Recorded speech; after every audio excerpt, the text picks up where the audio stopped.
The 2025 espnW Women in Sports Summit is presented by Toyota.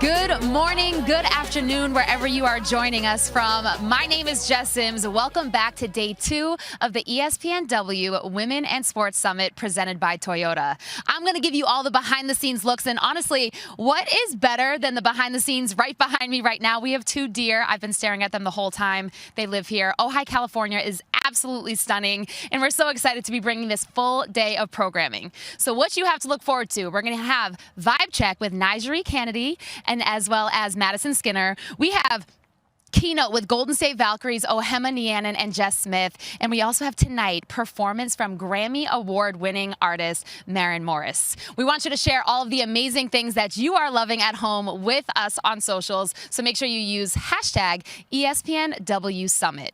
Again, my name is Jess Sims. I'm going to be here the whole time giving you behind-the-scenes interviews with so many amazing people that you're going to see on the stage and off. But without further ado, I'm going to throw it over to my girl, Elle Duncan. That's right. You thought we were going to start with some slow jazz this morning? Cardi B, let's go, let's go. Hey, hey, hey. I already have identified those of you I'm hanging out with at the party tonight. If you're a bodega baddie, hello and good morning to you. And if you just haven't discovered yet that you're a bodega baddie, you will tonight. Welcome back to day 2 of the espnW Summit. Yes. Thanks to my partner, Jess, who just got us on from the live stream. I'm going to throw a little bit of an audible, though, at Jess, and I'm going to ask her to come up to the stage. She's in a field right now playing with deer. That's actually real, and that's a very Ojai experience. So I'm going to let her play with the deer and then come to the stage for a quick little body movement thing. In the meantime, a couple quick housekeeping notes for you. A reminder to use our hashtag ESPNW Summit to post your pictures so we can populate it on the screens and have a great time with that. And I also want to give a huge shout out to Google Pixel for my headshot yesterday. You guys, it's kind of fire. So it's not fire? Okay, it's just me. That's cool. A reminder that you can get your headshot done if you just kind of hook around the farmhouse. They're tucked back there if you haven't done it yet. They're amazing, and they're also, like, the photographers are like your girlfriends that hype you up in a way that is so irrational, but is, like, really fun. They're just like, oh, my God, you're so beautiful. You're pretty. Get it, girl. You're so gorgeous. Look at your eyes. You're lovely. Your curls are amazing. Your skin is perfect. I was just like, thank you so much. Hence the picture being good. They just flattered me. I'm a narcissist. How fun was last night? Some of you may not remember last night. I saw you at the wine.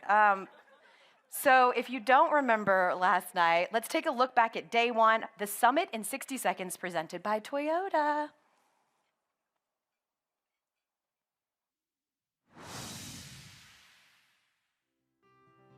there is a seismic shift that is happening right now. Because, baby, women's sports has officially entered I told you so territory.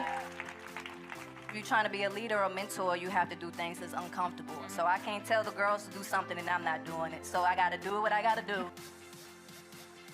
All drama has great conflict, and sports is all about conflict. Such a natural storytelling opportunity. We built connection and we built currency, and what we are experiencing in real time is the business catching up to the believers. Okay, thank you. Wait till you see me tomorrow. Let's go. To be clear about why we've seen all of this record viewership, it was not luck, it was lift. I love what you do. It's about what am I leaving in the world that hopefully makes the world a little bit better. Let's go. Okay. As you can tell by the video, we didn't have like a ton of programming last night, so it was a lot of me. It feels very self-serving that I just teed up that video. That will change today. We have amazing conversations all day long for you. A reminder, you guys, it feels good right now. It's gonna get real hot. We are in California. Stick with us. We're gonna hydrate you. We're gonna make sure you're taken care of. We've got the umbrellas out, but we're gonna buckle in for an incredible day of programming that actually will start as soon as I bring my girl Jess on. So Jess Sims, let's go. Everybody, wait. Hot up here. I'm actually cooking. I'm really mad at you for two reasons. I'm already mad at you. Good morning, everyone. I'm mad at you because one, I was just on the golf course doing the live stream open, and there were three deer. There were three. I told you them. were there. Oh, you already told. I was like, Jess is petting deer in a field right now because Okay. that's a thing you can do in Ojai. A third one showed up. I said, good morning. I'm going to give you behind the scenes. And the guy said that was running the camera. I had a deer on each shoulder, which how often can I ever say that? How cute is that? So one, I left them. And two, you told me, this is a direct quote. You said, right after you're done, I need you to sprint because I'm going to call you up on stage. So I sprinted, and then I just waited for like 10 minutes. That's I didn't true. have to sprint. Sorry. I got to cooking, literally, and then I totally forgot. But that's fine. Jess, you are famously many things, but also you are a fitness instructor. You are my personal fitness instructor. Any little bit of muscle I have is because of the benefit of working out with you. Could we, like, move our bodies a little bit? I see some of you still choking down your breakfast. You don't have to do that if you don't want to. We don't want lactic acid buildup. I told you I've been hanging out with Jess a lot. That was good. That was good. Yeah, we want to make sure that your adductors. Okay, this is getting out of control. No, not adductors. Can we do like a few things that we can just like get the day ready, get the energy up, move our body? Let's set the tone. So we're not going to do it. I'm not going to have you do burpees, so don't worry. But I need everyone to stand up. Okay. Everyone stand up. All right, I'm ready.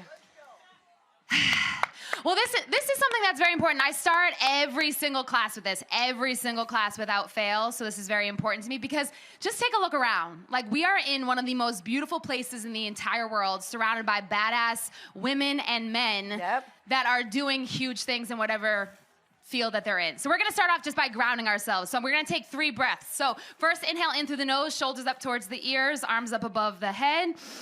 Let it go through the mouth. Exhale. 2 more times. Inhale.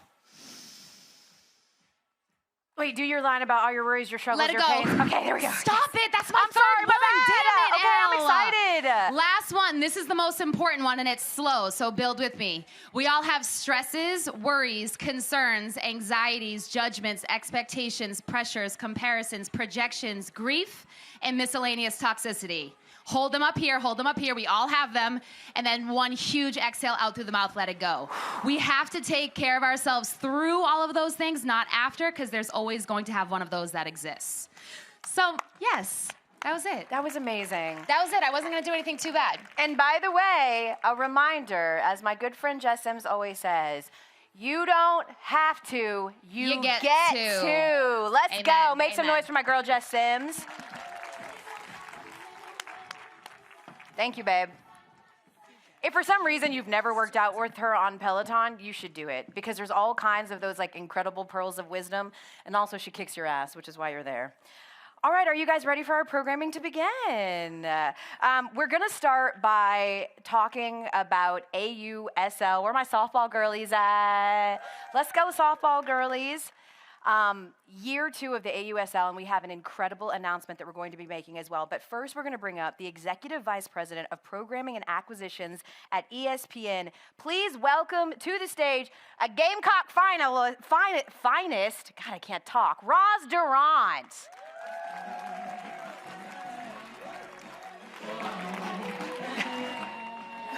What's up?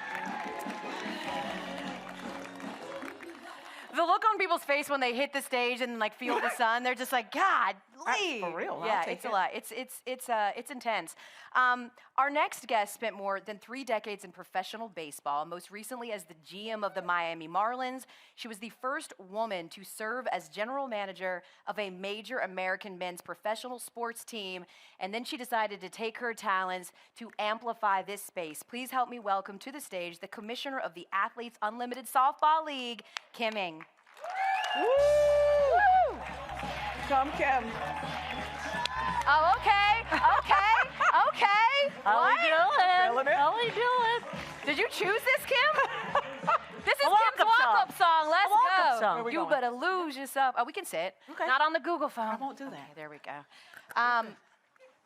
Well, before we sort of get into the big news of the It is day and getting why we're warm. here, it's getting real toasty. I'm just Yeah. letting you know. I may It's- come out of this jacket while we're up Yeah, there. just we're prepare. doing the glazed donut look, Yeah. Jess Sims.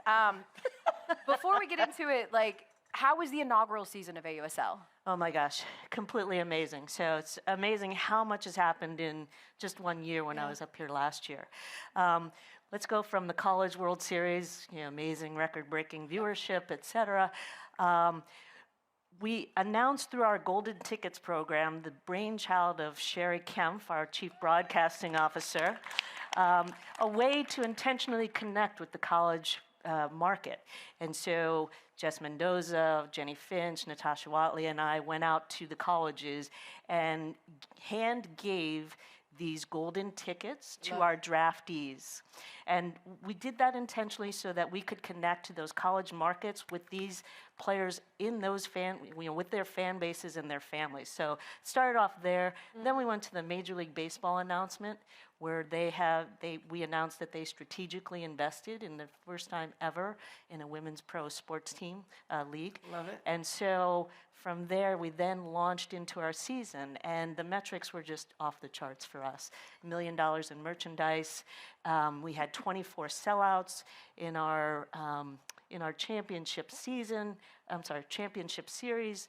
We had record viewership, 230,000 average. Yes, you did. And so it was just an amazing season. I love Roz like being the person in the she's like, yes, you did, honey. You better say That it. happened. Say it. I want to say that. Yeah. Here's what I want you to say. I want do you you to want me to share say? the great news that we have to share today about our continued partnership with Athletes Unlimited. I get to share the You good get to news? share the Okay, I can news. do that. Well, let me say, Kim and I are thrilled to be here together, right? Absolutely. Okay. We are, right? I should have asked her first. I think we are. But I hope so because we're going to be together for a long time. So you like that? We are announcing today, in fact, we're announcing right now, we're announcing with you right here, this is happening, ESPN, AUSL extended partnership. We're talking with all Athletes Unlimited, softball, basketball, volleyball, the first professional women's softball game on broadcast TV. That's happening. It's a big deal. We're all in. Is that how we clap now? Yeah, that's like, yeah. Okay. I think so. That's what Okay, I I see like on it. It's cute. TikTok. But again, I dropped a It's cute. 6'7" joke and I didn't know what it meant. So that's tea. What do you think, Kim, that this means, this new deal means for the trajectory of men and women through Athletes Unlimited? Listen, this is an incredible platform for us. From your portfolio in softball with College World Series, as we mentioned, Little League World Series, right? And then us being able to connect those dots through the softball ecosystem. And then for us, talent-wise, being able to show all these young women that there's now a place for them to go. Through Little League, we heard that they did a survey of all the little ones coming in, and they said, what do you want to be when you grow up? And one little girl from Czechoslovakia, or Czech Republic, I should say, said, I want to play in the AUSL. I love it. So thanks to the platform that you've given us. And then, platform for our athletes in terms of increasing their brand, as well as showcasing us for the 2028 Olympics. And for sponsors and partners, I mean, this is just an incredible thing for all of us. It truly is. I mean, we keep saying the platform. I'm like, the platform is ABC. Like, that's a pretty dope platform. But why Roz specifically was it softball for ESPN? Well, first of all, let's say that it's women's sports for ESPN. Like, we lead, period. And I say that, and I say it from a place of pride, not bragging, but listen, we're not new at this. Like, we've been in it from the beginning. We are here. We continue to be in it. We're investing in it. We want to put it on the right platforms. We want to bring in greater audience. So that's who we are. That's what we do. It's a big deal. And you've said it, and Kim's talked about it. Softball delivers. Like, we're also business people, right? Like, you want what works, and this group knows women's sports. It works, and softball works. Like, we talked about the growth and the trajectory that we're seeing with professional softball. You mentioned it with college. The 2025 College World Series, Women's College World Series, averaged 1.2 million viewers. Say it again for the people in the back. 1.2 million viewers across the average, and with the finals, it's 2.2 million viewers, the Texas and Texas Tech. Those are up double digits each over last year, and we're talking record viewership. That's at the college level, and we keep going, right? So now we talked about the professional growth. We talked about what we're seeing in college, and even with the Little League. Like, the Little League World Series was up triple digits this year over last year. We're talking, look at there, nearly 3 million viewers coming in for Little League Softball World Series. It's insane. Like, of course we want to be in it. So we're proud of it. Like, we want to own this journey in softball, from the Little League to college to professional. Tell the story, showcase the athletes. We're all in. By the way, speaking of showcasing athletes, the last picture that you saw when we were showing those numbers for the College World Series, the person on that picture, NiJaree Canady, who is literally, Come on. I can see her, she's about to come up as well and talk about her trajectory and growth in the space. Do you think, though, that this partnership with Athletes Unlimited is a good sort of indicator, a good outlook of our vision, ESPN's vision for the women's sports portfolio? 100% it is. It just shows our commitment at every level. It is about the youth, absolutely. We're all in there. It is about college. We do more women's college sports than anyone, but it's also about the professional. I love that story about the young girl. They need to see what's possible, and it's possible at every level, and we feel the responsibility to tell those stories, to showcase, to have that representation so the little girls understand what they can do. And that they have, like, a path to progress, because we talked about this, Kim, as we wrap this up. Like, I was a softball girly. I'm doing my Sarah Spain Uncle Rico now. If only I would have had an opportunity. But I was a pretty good athlete that had options to go play in college or to get an academic scholarship. And I chose academic because at the time, 100 years ago when I was playing, there was no path to a professional team. It felt like this incredible thing I'd poured my entire life to was going to end no matter what. And so I had to make the choice to sort of pivot. And these young girls don't have to do that now. No, absolutely. I mean, everybody wants to be inspired from the time you're 2 years old all the way up, and this is exactly the way to do it in our sport. Yeah. And by the way, Kim also a softball girly. Like, she played at the University of Chicago. What position were you? I played the infield, all over, wherever they needed me. Yeah, utility player, man. Yeah. I was the hot corner. So I could do this all day long. One of these things doesn't belong. Right. It's like, I don't want to brag, Kim. I mean, I know you've done a couple of things, but also I had the best on-base percentage in the county of Cobb County my senior year. It's a joke. Kim, thank you for your continued partnership with us. Thank you for blazing a trail and inspiring everyone in this room with everything you do. I just want to thank ESPN, everybody who's worked so tirelessly on this project. Sherry Kemp, our Chief Broadcasting Officer, but thank you so much. Thank you, Kim, and thank you as well to Roz. If you guys don't know Roz, there's so many, again, I know this word gets thrown around a lot, disruptor and whatnot, and trailblazer, but she is. I want it to soak in for 1 minute that a Black woman from the South is in charge of the business operations at ESPN. Woo! Like, Thank you. Humble brag. Thank you, Roz. Thank you, Kim. Elle, I do have one thing. Is there something else? Yeah. Wait, you have something for me? Oh, no. So. Oh, God. Ew, oh, no. Ah!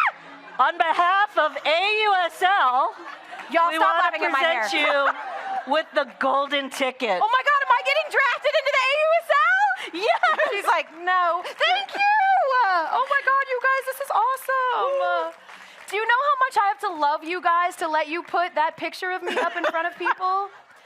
I have my own jersey. I'm literally going to cry. You don't understand. Like, this is such a big deal to me. Oh my God, thank you, Kim. You guys. Woo. Thank you so much.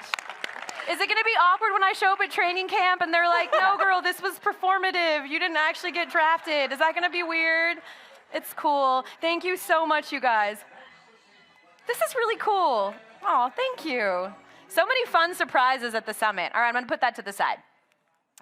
Wow, so amazing that we are announcing in real time our continued partnership in such an incredible space, and we're so excited for it. And I'm really excited for the next part. Are you guys ready for Vibe Check? You can do better than that. Are you ready for Vibe Check? All right, run the tape. Welcome to Vibe Check. Best day of the week. I watch this show all the time with my boys. What up, buddy? Very cool to be here. I'm so excited. We're just getting started. I don't think they're ready yet. I'm tatted for real. I had no idea what aura farming was. Go dogs, sickle. People ask me what my moveset is. Sort of just pounce like a spider monkey. Just to have this moment alongside my daughter really means a lot. We have to recognize Asia freaking Wilson. Is there a better Vibe Check than a WNBA All-Star? We'll go Bob.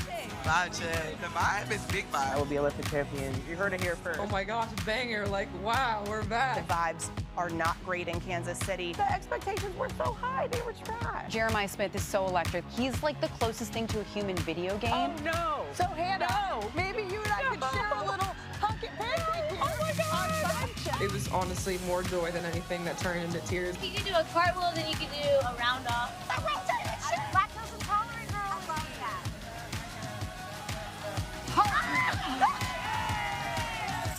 Vibes were high the whole time. Hope to be back here soon. We're out of here. I'm gonna chase after her now. Bye, y'all.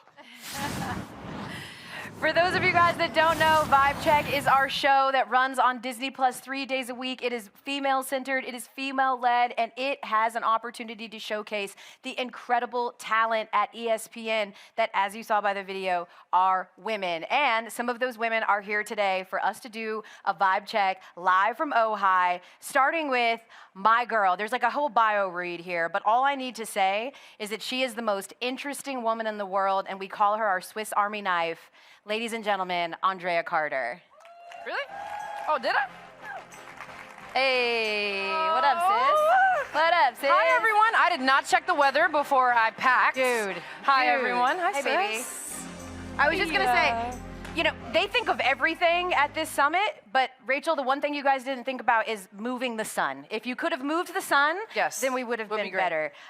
Coming up next to the stage, the founder of Highlight Her, a Forbes 30 Under 30 recipient, multimedia women's sports journalist, and ESPN commentator. I say all that to say, if it's women's sports related, this baby is in the know. Ladies and gentlemen, Ari Chambers. Baby is crazy. Baby. Baby.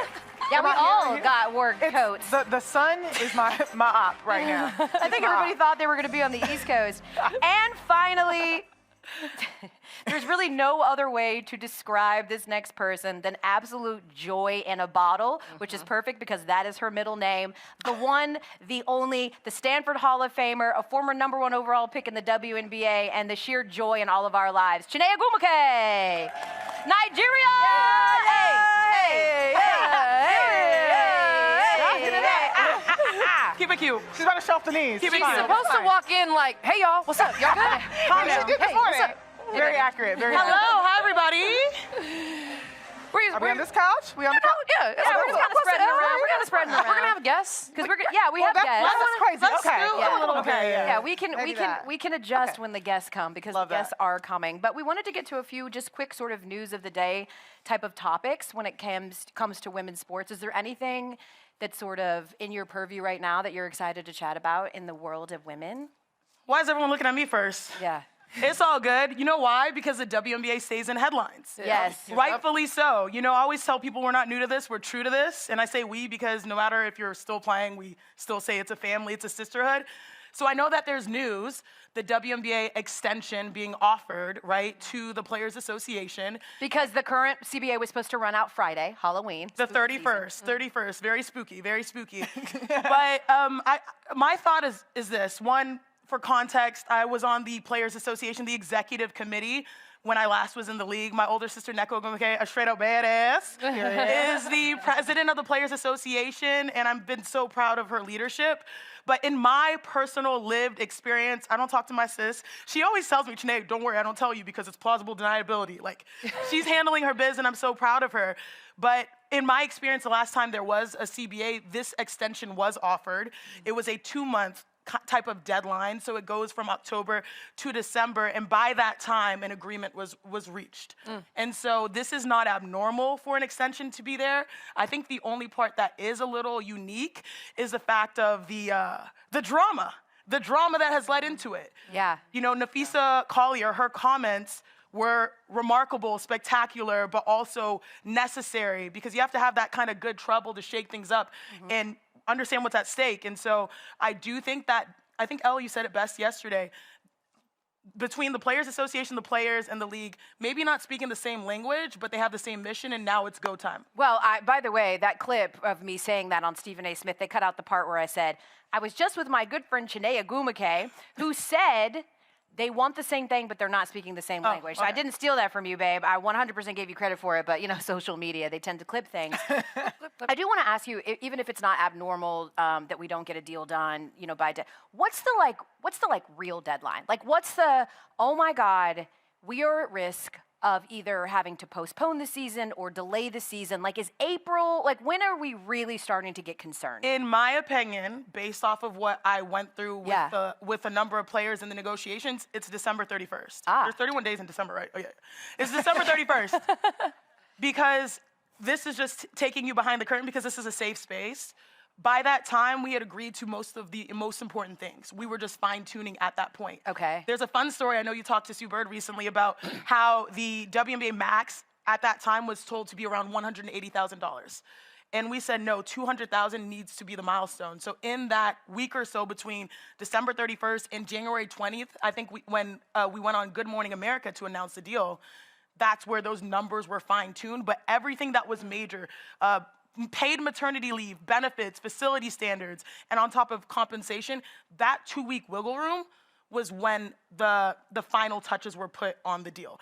And the reason why it's so important to speak the same language right now is because there's so many things on the line. Scheduling, we have expansion, we have new teams in the fold. That means we have expansion drafts. It needs to get agreed to sooner rather than later so that you can have the requisite preparation in order to build a true great WNBA season. And by January, you still have enough time to fill in the gaps. Okay. If it goes closer to April, it gets a little bit more suspect. Okay, all right, so to be determined, we are on the precipice of what we know is going to be a new era in women's basketball. But Ari, you're interested in the end of an era. Elle, just coming from a dance background myself, Misty Copeland has shape-shifted the possibilities of ballerinas of color, of honestly women pushing the boundaries of what can be. This woman started ballet at 13 years old, which is probably 9 years later than most people start ballet. Lasted till she was 43 years old, had a baby 5 years ago. We didn't know if she was gonna return to Point, but had her last bow last Wednesday. And just from somebody who grew up not knowing that ballet shoes were supposed to match our flesh, to seeing somebody in the middle of the Lincoln Center just taking her last bow after a 30-year career was so special. Returning as Juliet, got to dance with Calvin Royal III, who's another Black principal dancer at American Ballet Theater. She was the first Black principal dancer at American Ballet Theater. And just to know how young she is, that's really both troubling and encouraging. But we don't know which one, but she set the precedent for what can be for Black dancers. A big shout out to Misty Copeland. I think what was cool about Misty too, Dre, is to me, she in a little bit reminds me of a Lewis Hamilton, and that they are in these incredibly aristocratic, if you will, stuffy spaces, ballet, F1, and they've found a way to bridge that with pop culture. And she was able to show that being wafy and that's not the only ballet type, that you can be strong. You can be, that's exactly what I was thinking. I remember people talking about how muscular she was and how maybe that wasn't a good thing or that didn't fit ballet, and for her to be able to push through that and open people's eyes to no, strong is beautiful. Yes. Muscles are beautiful in the space of ballet, and watch how powerful I am, but how beautiful that is as well. It's phenomenal. I was thinking the exact same And you thing. know, her presence, she graced us with her presence at the Liberty Games, so y'all should be like Misty Copeland and pull up at WNBA games. Yes. Yeah, let's go. Just Yeah, we need our celebrities. And for you, end of an era. I'm looking at the beginning of an era. I know we talked about a little bit WNBA starting a new era, but if you all haven't watched, so listen, when I'm not on TV, I cheer for Tennessee. That is it. I cheer hard for Tennessee. Any Vols in the sport. building? Any Tennessee? No. by yourself. By myself. Oh, That's crazy. It's okay. We had a lot of Tennessee Vols at the college basketball seminar just yesterday. Catch was there. We had Dame Brett. We were well represented. I have never caught myself cheering for an individual athlete as hard as I have recently cheered for Kari Spears at Texas. If you all don't know Kari Spears, she is Marcus Spears' daughter. Yep. She is an incredible athlete. Her mom, Aisha Spears, actually was drafted into the WNBA. She was the 7th overall pick to the Washington Mystics. I have been cheering so hard for this young player. I haven't even met the girl, but I think it's because we know Marcus. Yeah. But she just won her 5th SEC Freshman of the Week award. No one else has won 5. She is powerful. She is strong. I texted Marcus. I was watching her. They were playing Louisville. This was early. This was like September. It's tied 2-2. You know, they play 5 sets. It's tied 2-2. Kari, as a freshman, is in the game in the final minutes and makes these closing plays. It was, if you all haven't watched Texas play volleyball, if you haven't watched Kari Spears, please go watch her. She has an incredible family. Marcus is very supportive of all of us as well. So just all around a lot of love for Kari. And then speaking of the Spears family, which is wild and super cool, obviously I'm working NBA today. I cover that, and we see him. We're all watching Cooper Flagg's debut. And then next thing you know, I'm like, who that man sitting across 2 seats with them glasses on? Right. And then who's that little boy sitting across 3 seats with his legs going super long? You know? That's him and his son, who's a top prospect also for the future in the NBA, watching the debut of Cooper Flagg. Man, one time for their family. Yeah. I'm like, them genetics is crazy, bro. Explore the pipeline between basketball to volleyball because it's really strong right now. Yeah, Super strong. it really is. And I talked to Marcus a lot about how Kari's handling the business of being an elite athlete with also the business now that comes along with NIL. And I think that our next 2 guests certainly can speak to that as well. We're so excited as we finally make that adjustment to bring in someone. There we go. We playing this. That wasn't awkward at all. How many people can we fit on the stage? We only need 2. We're gonna that's what we were trying to do here, is just really test the limits of how many people we could fit on the set for the first time ever at the summit. In case you didn't know, I am a softball girly. I realize I've said that 50 times. I love watching I love watching. We're gonna get into this next guest, who is the face of women's softball right now. She is strong, she is incredible, and she is the 2024 Collegiate Player of the Year. Ladies and gentlemen, Texas Tech pitcher NiJaree Canady. Woo! Let's go, Nija. Yes, ma'am. Go, Nija. Welcome. Hey. Hi. Hi, how are you? I'm good, how are you? Good. Nija, I'm glad you wore black because it's not warm up here at all. Woo! Also coming to the stage, we mentioned volleyball, a 3-time NCAA volleyball champion, a member of the U.S. national team, the League One inaugural season champion, and 2025 League One volleyball finals MVP. You know you are impressive when you got to take a breath while you are doing your bio read. Ladies and gentlemen, Madisen Skinner. Yeah, girl. Maddie. Yes, no, I'm bowing down. Okay. Dre, I feel like you have this dress. I do have that dress. We're in sync. we are in sync, and also them wearing black just speaks to my soul, because that's usually the color that I wear. Yes. When me and Chiney and Drea work together, full disclosure, Chiney is always going to bring every bright color that she possibly can.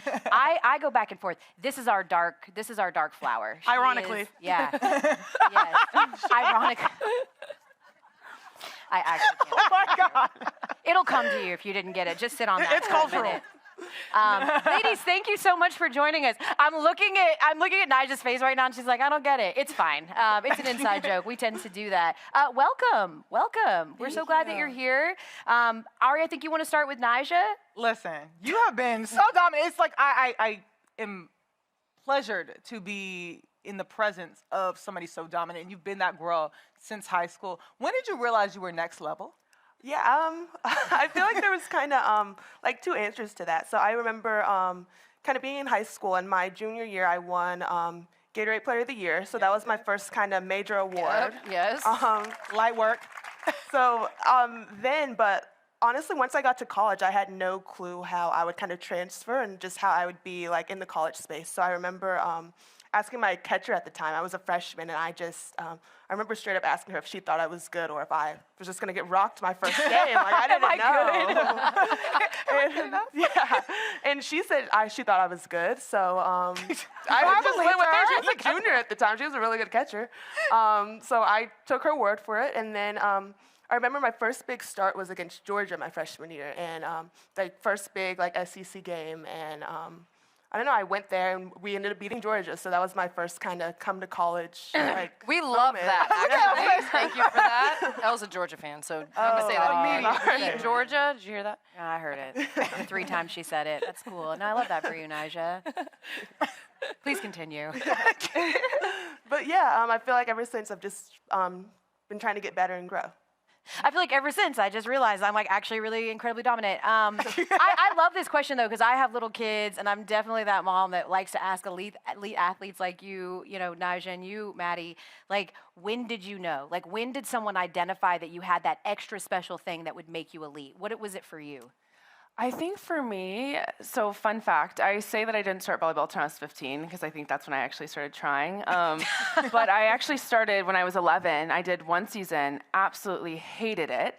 And funny enough, a lot of the coaches were like, you can't quit. And I was a dancer. I went back to dance, which absolutely killed me. Shout out to the tall dancers out there. Really tall. I was the tallest in my class.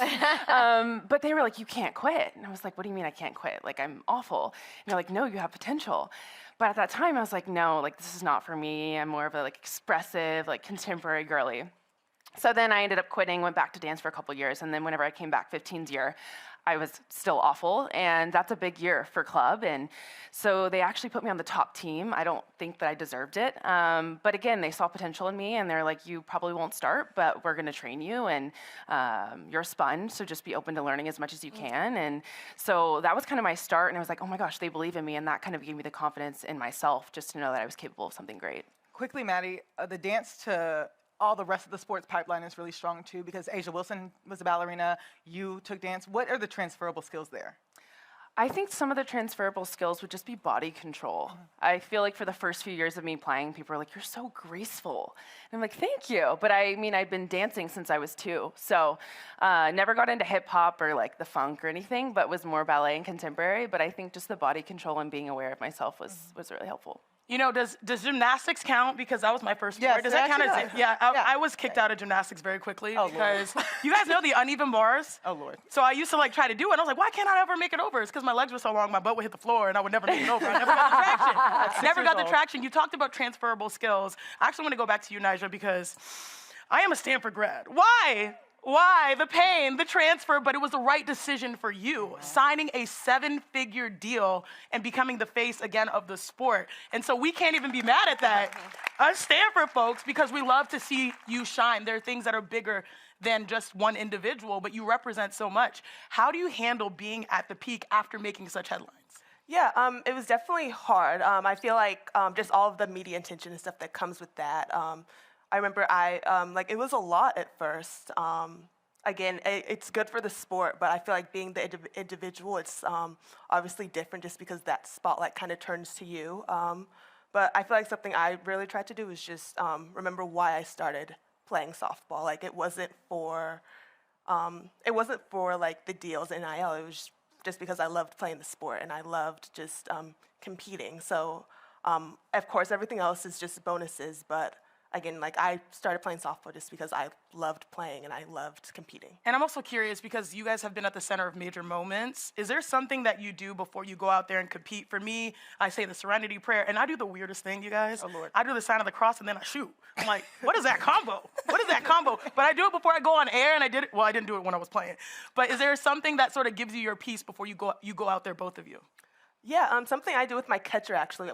Before we go out before every inning, we both just take a deep breath. Especially at the World Series, there's just so many people watching, so many cameras, so much media attention. We always just try to take a deep breath and just calm ourselves down before we take the field. Mine kind of varies. I feel like it depends on the day. I feel like sometimes I have a lot of energy and I need to calm myself down, and then other days I'm a little too calm. I'm like, okay, we need to amp it up. Turn it up. But I would say one thing that's consistent is just prayer. I have to. I'm honestly doing it throughout the match. I've had people ask me, why are you talking to yourself throughout the match? I'm like, I'm actually praying because I need help. But yeah, that's the one thing that's just a non-negotiable for me. I do it every time. Love it. Maddie, you mentioned prayer. You also mentioned being a sponge, but you have had so much success, college superstar to a professional MVP. You're going to represent Team USA. What, as far as being in the volleyball game, what adjustments have you had to make from going from college to pro? What adjustments have you had? I think the biggest one would now I'm a small fish in a big pond. I think you kind of go from being one of the top dogs to now you're just the youngin', and there's so much that I still have yet to learn, and I recently switched positions. I'm now an opposite, and so that's been a challenge in and of itself of just adjusting to being on the right side. But yeah, the level of the game is just so competitive, and these girls have been at it for years. Like, there's girls that are in their late 30s that have been playing since they were 12. So the IQ and experience that they already have is a challenge to compete with, but again, you got to hold your own and compete every single day that you can. As a new league, League One Volleyball held their own, and you were at the forefront of that. I got to see first serve, and you win a championship. What can you speak to the growth of volleyball between the collegiate level and the pro level, and where do you see it going from here? It's on a great trajectory right now, and I think Love has done an amazing job of bridging the gap between youth and then collegiate and pro. I feel like there's always been a disconnect, especially since there wasn't professional volleyball in the States until about 2 years ago. So the only option was to go overseas, but now I feel like having Love clubs, which is basically kind of the path to get to potentially being a professional volleyball player and playing on the national team, has allowed us to connect with the youth, which has been super special. And they can come and watch us in person and see us and see themselves in us, which is really cool. Yeah, NiJaree, again, I don't know if you guys know, I played softball. Gonna keep this bit going forever. But we talked about this a little bit, and I think for me, growing up, playing softball, I had aspirations and dreams to play in college. I had the opportunity to have a college scholarship academically and athletically. And I was forced to give up the sport that I played my whole life because I did not see a path. I did not see a path to being a professional that paid money, that would give me a lifestyle that I was looking for. What has it been like growing in this sport and knowing that thanks to places like AUSL, that your incredible collegiate career can continue at a really high level on a really high platform? What's that been like as you pour into your sport? Yeah, it's been amazing. And honestly, I remember being in high school and thinking after college, I'll have to be done with softball too, just because there's just not that many places to play at and continue your career. But I feel like the sport's growing and so fast, and there's now different avenues, especially with AUSL growing, there's just different paths I feel like we can take. So I'm definitely excited for the future. And, you're mentioning how, Elle, they are the present and the future, but can we sort of go back, rewind to the past? Because on Vibe Check, we love to do exercises. We like to build our own teams. I feel like this is a pretty strong team up in here. Yeah, it is, But right? I'm curious to know who's on your Mount Rushmore for your respective sports. Can you tell us some of your greats? Yes. Oh, yes. Ooh. In case you need a reminder, a Mount Rushmore is 4. It's 4. Okay. 4. Or if there were any players that you watched as well, you know what I mean? And remember, Watched or paid it's attention yours. to. It does not have to be perfect. Yeah. Don't stress about it. Gotcha. So kind of the first name that comes in mind to me is honestly Natasha Watley, just being a black just athlete and black softball player, and just representing Team USA in softball. And then I also have to say Lisa Fernandez, just being a hitter and pitcher. I had her back. Let's go. I'm trying to think. So those are the first two. Honestly, Alexander too. She was the first black pitcher I kind of saw growing up, and I feel like that meant a lot to me, just because I felt like I could, that was the first time I could kind of see myself just play on that stage, just because she did it. And then I'm trying to think. Honestly, we could just submit yourself. 'cause I You. feel like Well, I mean, if Yeah. you want, NiJaree. You saw the pictures. I had a cannon. Yeah. You know? What about you, Maddie? I would say, so there's two players, Hawk and Nagano. Those are their last names. That's how we refer to them. They're both opposites. They play overseas, and Nagano's on the Italian team. She's one of the best in the world. And then Anna Hawk, I played with her. Well, I played with Anna Hawk, her sister, and I haven't met her in person yet, but I've watched her for a long time. She's similar to me in the way that she's kind of a larger girl, really tall, and is super physical and just has great energy on the court. So I'd say them. And then I'm biased, but I have to say my sister. I mean, she's the reason that I got into the sport in the first place. She was the one that got me ready for tryouts. We were peppering on the side of our house, driving my mom crazy by hitting the shingles. And she prepped me from day one and was the person that was like, you can do this. I believe in you. And so I have to give all my credit to her because I would not be in a position without her encouraging me to be here. And then I think fourth, someone that's not in my position that I watched throughout my collegiate career and growing up would be one of my teammates, Asia O'Neal. She is incredible. She's an incredible human. She's an incredible athlete. And so I would say I'm definitely inspired by her. I will also say that the shingles suffering was worth it. Your mom is like, forget about those. Paid off. Frame them shingles. Right. NiJaree, I know that softball is a team sport, but for me, coming from a place of basketball, I always felt like pitcher hitter was like one-on-one. You know, in basketball, you play one-on-one. You're just trying to beat that one person. Yeah. When you're in the circle, when you're going against the hitter, what is your mindset as you're just looking down at the batter? Yeah, honestly, part of my mindset is just beat the batter. I know something I live by kind of is that it's hard to lose if the other team doesn't score. So if the other team doesn't score, you can't lose. So you're saying defense is the most important, is that what you're saying? That's right. Well, no one's ever said that. I feel like points matter, runs matter. That's but if you don't score, you can't win. Yeah, but they're strong, beautiful, like almost post-like figures on stage with us. We're saying this because Chiney loves offense and I love defense. So we're here. We're here. We're in sync. Not just like what's going on. Yeah. She's like, what did I get into? Exactly. Great debate. But yeah, I always, I don't know, and just being a pitcher, I feel like a lot of it's a mind game too, like just knowing when you go out there, the hitters watch so much film on you, but vice versa, like you've watched film on them. And I have an amazing pitching coach at Texas Tech, so I feel like we are always on the same page, and she's calling pitches and I'm throwing them, and we're usually in a groove. You're so like fiery too. When like you strike somebody out, you're like, let's go, and you're speaking my language.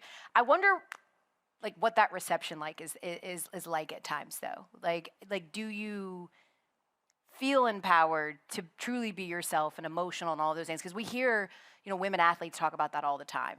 They expect that we're gonna braid each other's hair and like give each other a hug after we beat someone. Men are allowed to be fiery and talk shit and like all those things, and we appreciate it in them. Do you feel like you have been able to be you? I definitely feel like it, and honestly, there's always going to be some guy who thinks I shouldn't be showing emotion, and some people think it's disrespectful. But honestly, I feel like I've worked hard in this sport, and I've put in the hours, and I feel like I should be able to show that. And I feel like all female athletes should be able to show that. Hello.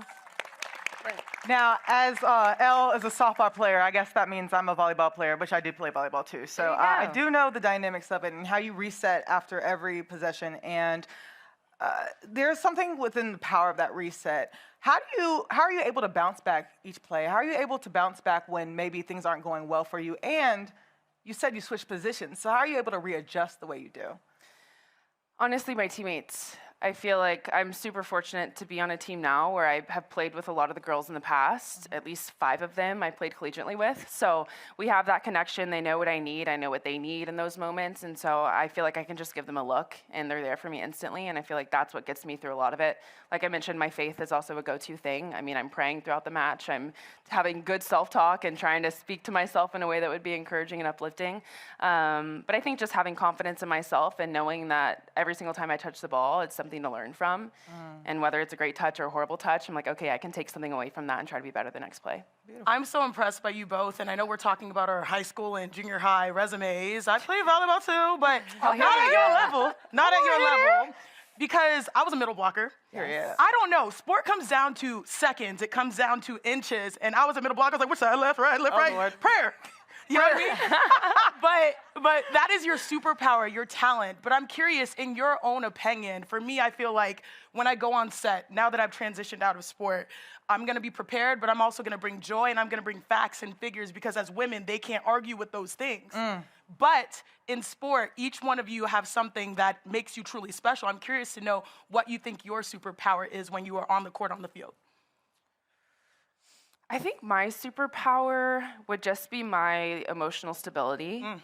I feel like I was not always the case. I mean, I was a train wreck for a lot of my years growing up, but I think being able to keep consistent energy, whether that's through my body expressions or facial expressions, I think that gives my team confidence. And it's something that's honestly helped me stay calm. It's just like not internally freaking out and externally freaking out. So I just say that.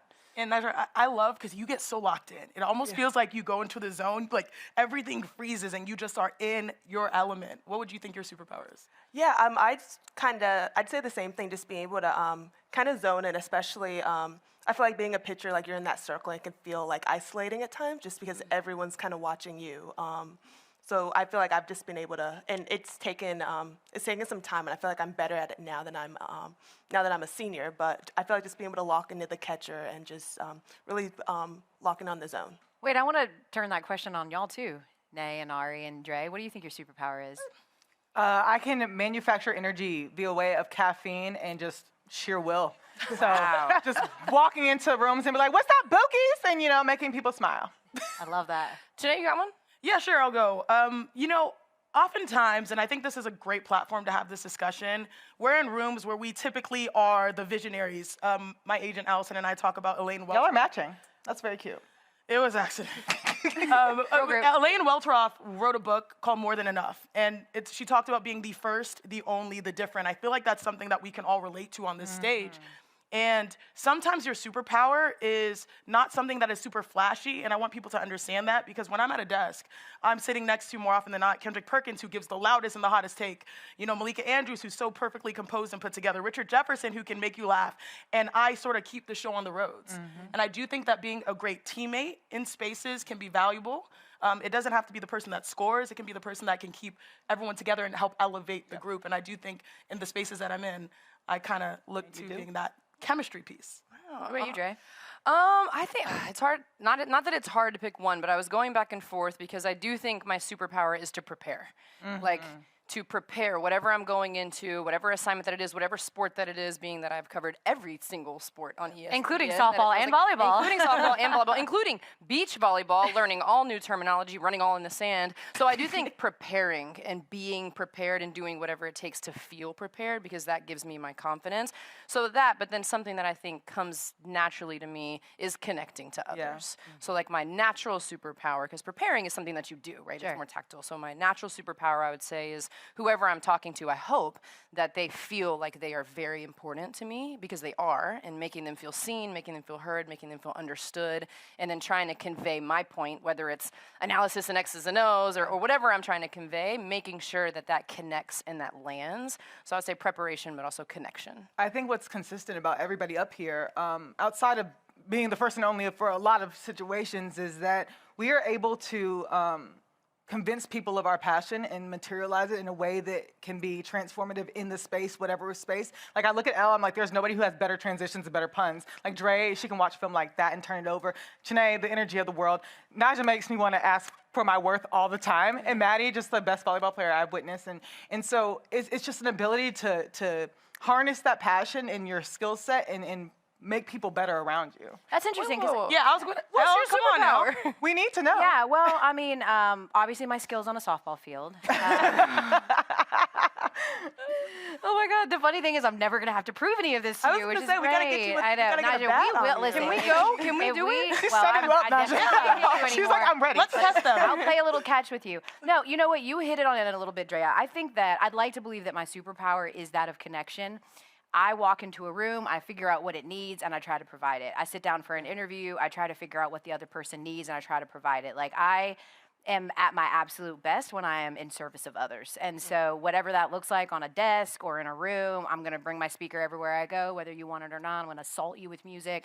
But I really try to like be as empathetic as possible to like, how can we make all of this better in general? And that makes me happy to see other people happy. So I'd say that's probably my superpower. Absolutely. Can we go back to, do we have time? Yeah, we have 5 minutes. So this we is, could, This is great. I did want to go back because Maddie, something you said, you mentioned self-talk. And I think just being here with women in sports and so many women that are trying to do different things in their field, self-talk is something that everyone can use. How would you describe the importance of self-talk? And then I know double questions aren't really a thing, but is there like a phrase that you say to yourself when you are feeling down that maybe some of these people could use when they go back into their spaces? Self-talk for me has been something that has challenged me over the years. I think, especially in tough moments, it's easy to kind of turn inward and just be really hard on myself because I'm a natural competitor.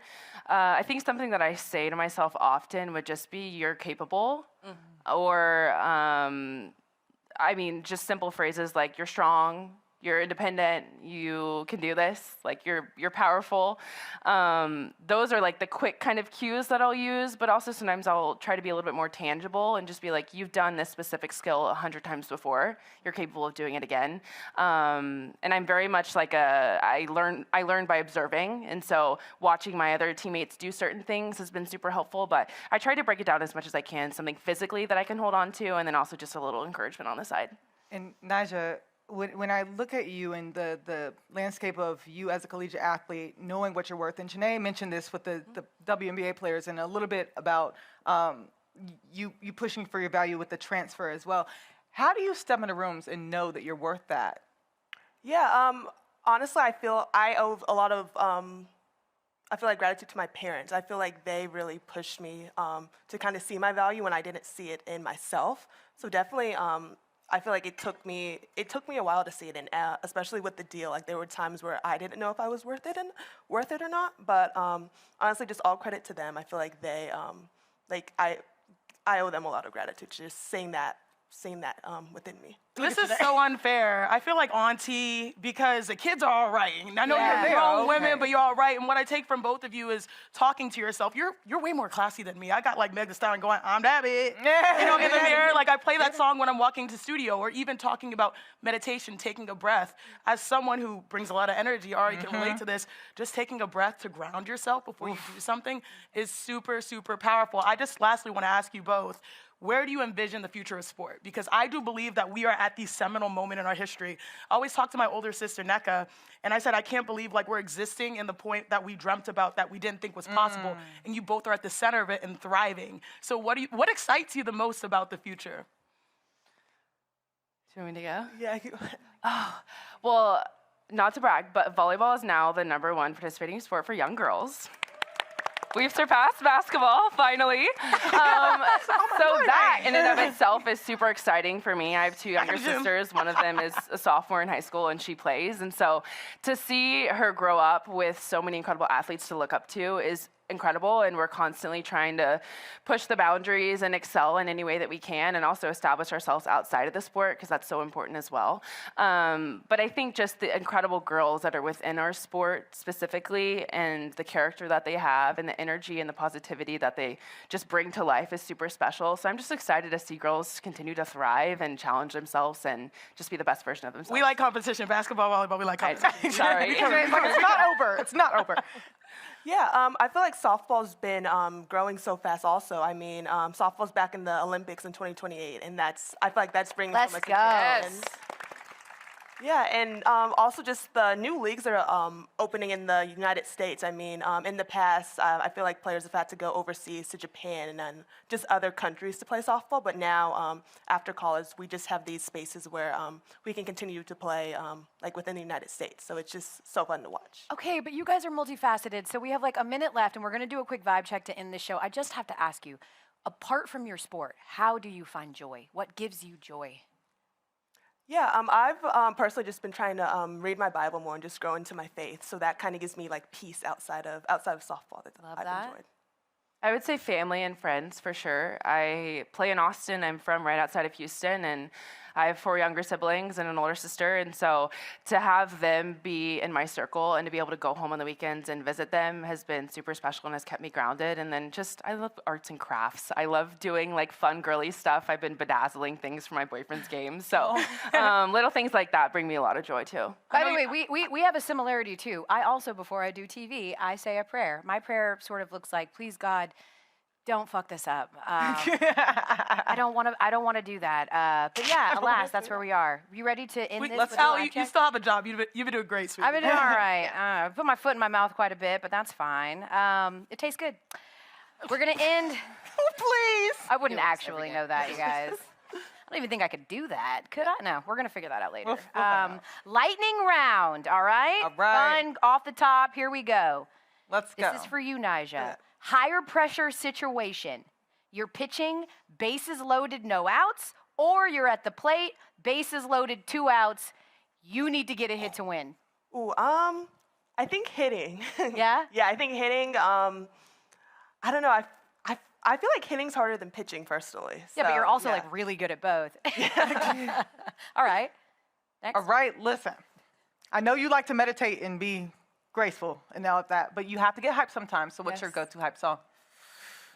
You're not gonna like me. I don't really listen to a lot of like rap.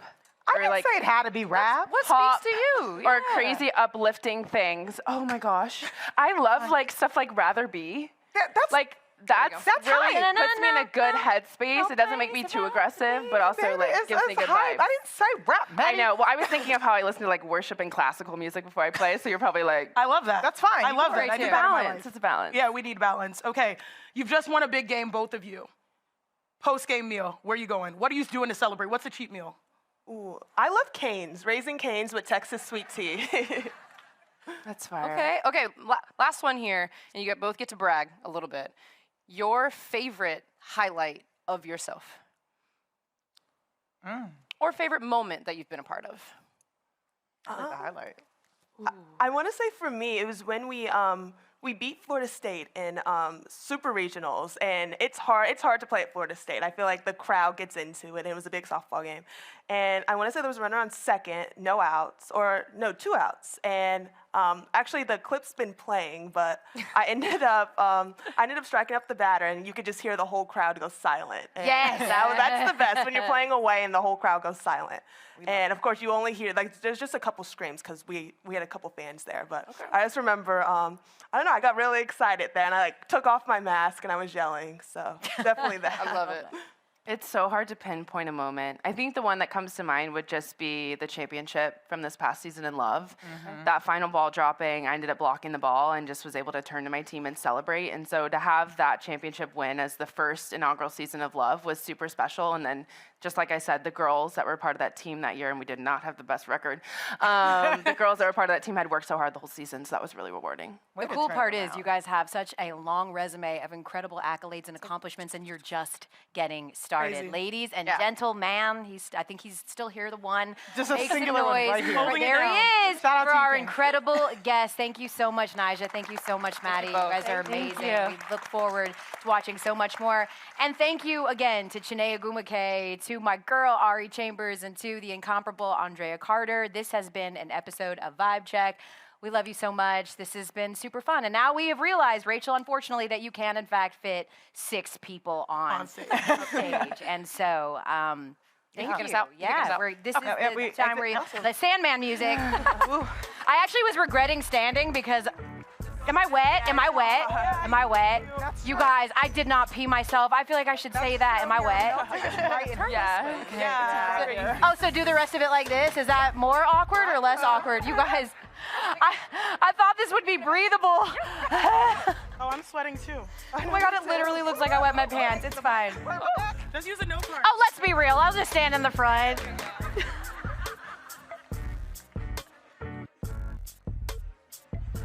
Am I covering the wet spot? This isn't awkward at all. Okay, that's great. Thanks, guys. It's gonna be me the rest of the panel. Yeah, exactly.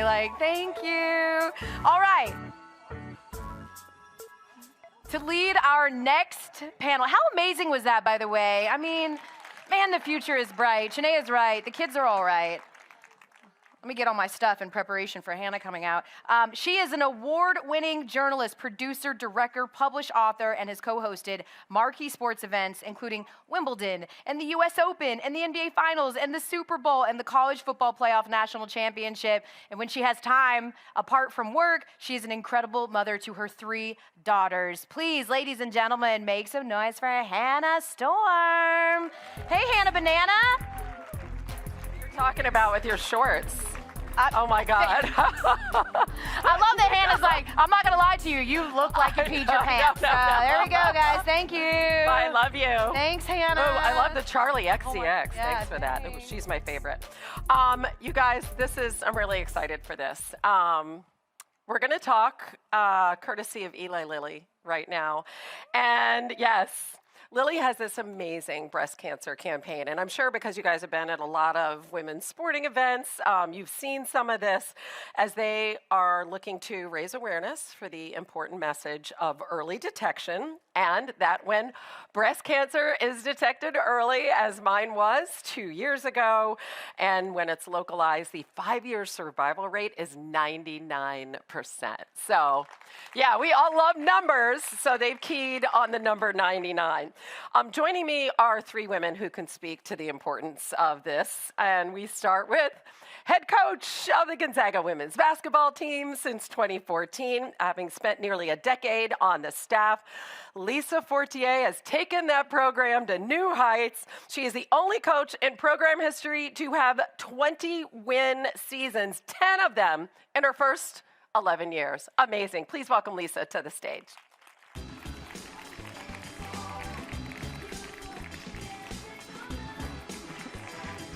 Yay! Okay. Sit right here. An influential voice in marketing, she's been recognized as one of Campaign US's top 50 CMOs, Ad Age Woman to Watch, and a 2025 Campaign Inspiring Women nominee. She continues to push boundaries that fuse creativity, impact, and purpose, bringing campaigns to life that are really changing the game for healthcare marketing. The Chief Marketing Officer of Lilly, Lina Polimeni. Yay, Lina. I love your walk-up music. It's so good. I love it. Thank you. It is hot. Love the walk-up music. And finally, we have a 5-time WNBA All-Star, a 2-time WNBA champion, current guard for the Chicago Sky, and new mom. Please welcome Courtney Vandersloot.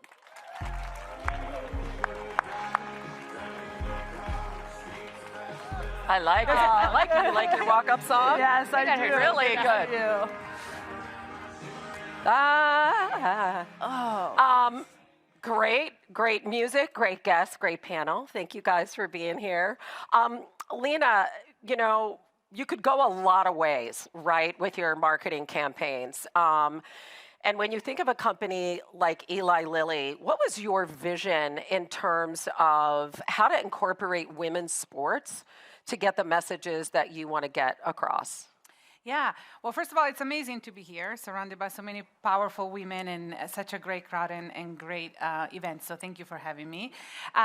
So the vision, it's in a way simple. Lilly is a medicine company that puts health above all. And when it comes to health, I think a lot of times we know that women actually deprioritize health often because they prioritize other people in their family. But we also know that about 95% of decisions in any family and any unit within society, when it comes to medical decisions, are made by women, whether they are the direct patient or whether they are the caretaker, or sometimes the person making the appointment, sometimes the person saying that somebody needs an appointment. 95% of medical decisions are driven by women in America.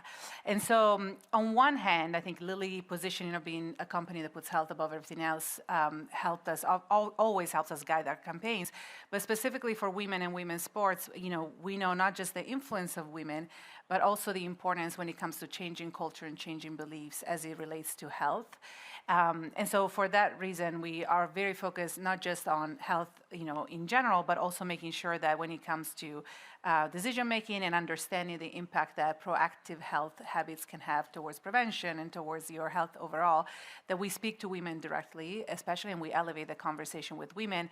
And then women's sports is not, to me, has never been a matter of women. Actually, women's sports is a platform in culture, and it's, perhaps to me, one of the biggest movement and one of the biggest cultural conversations right now.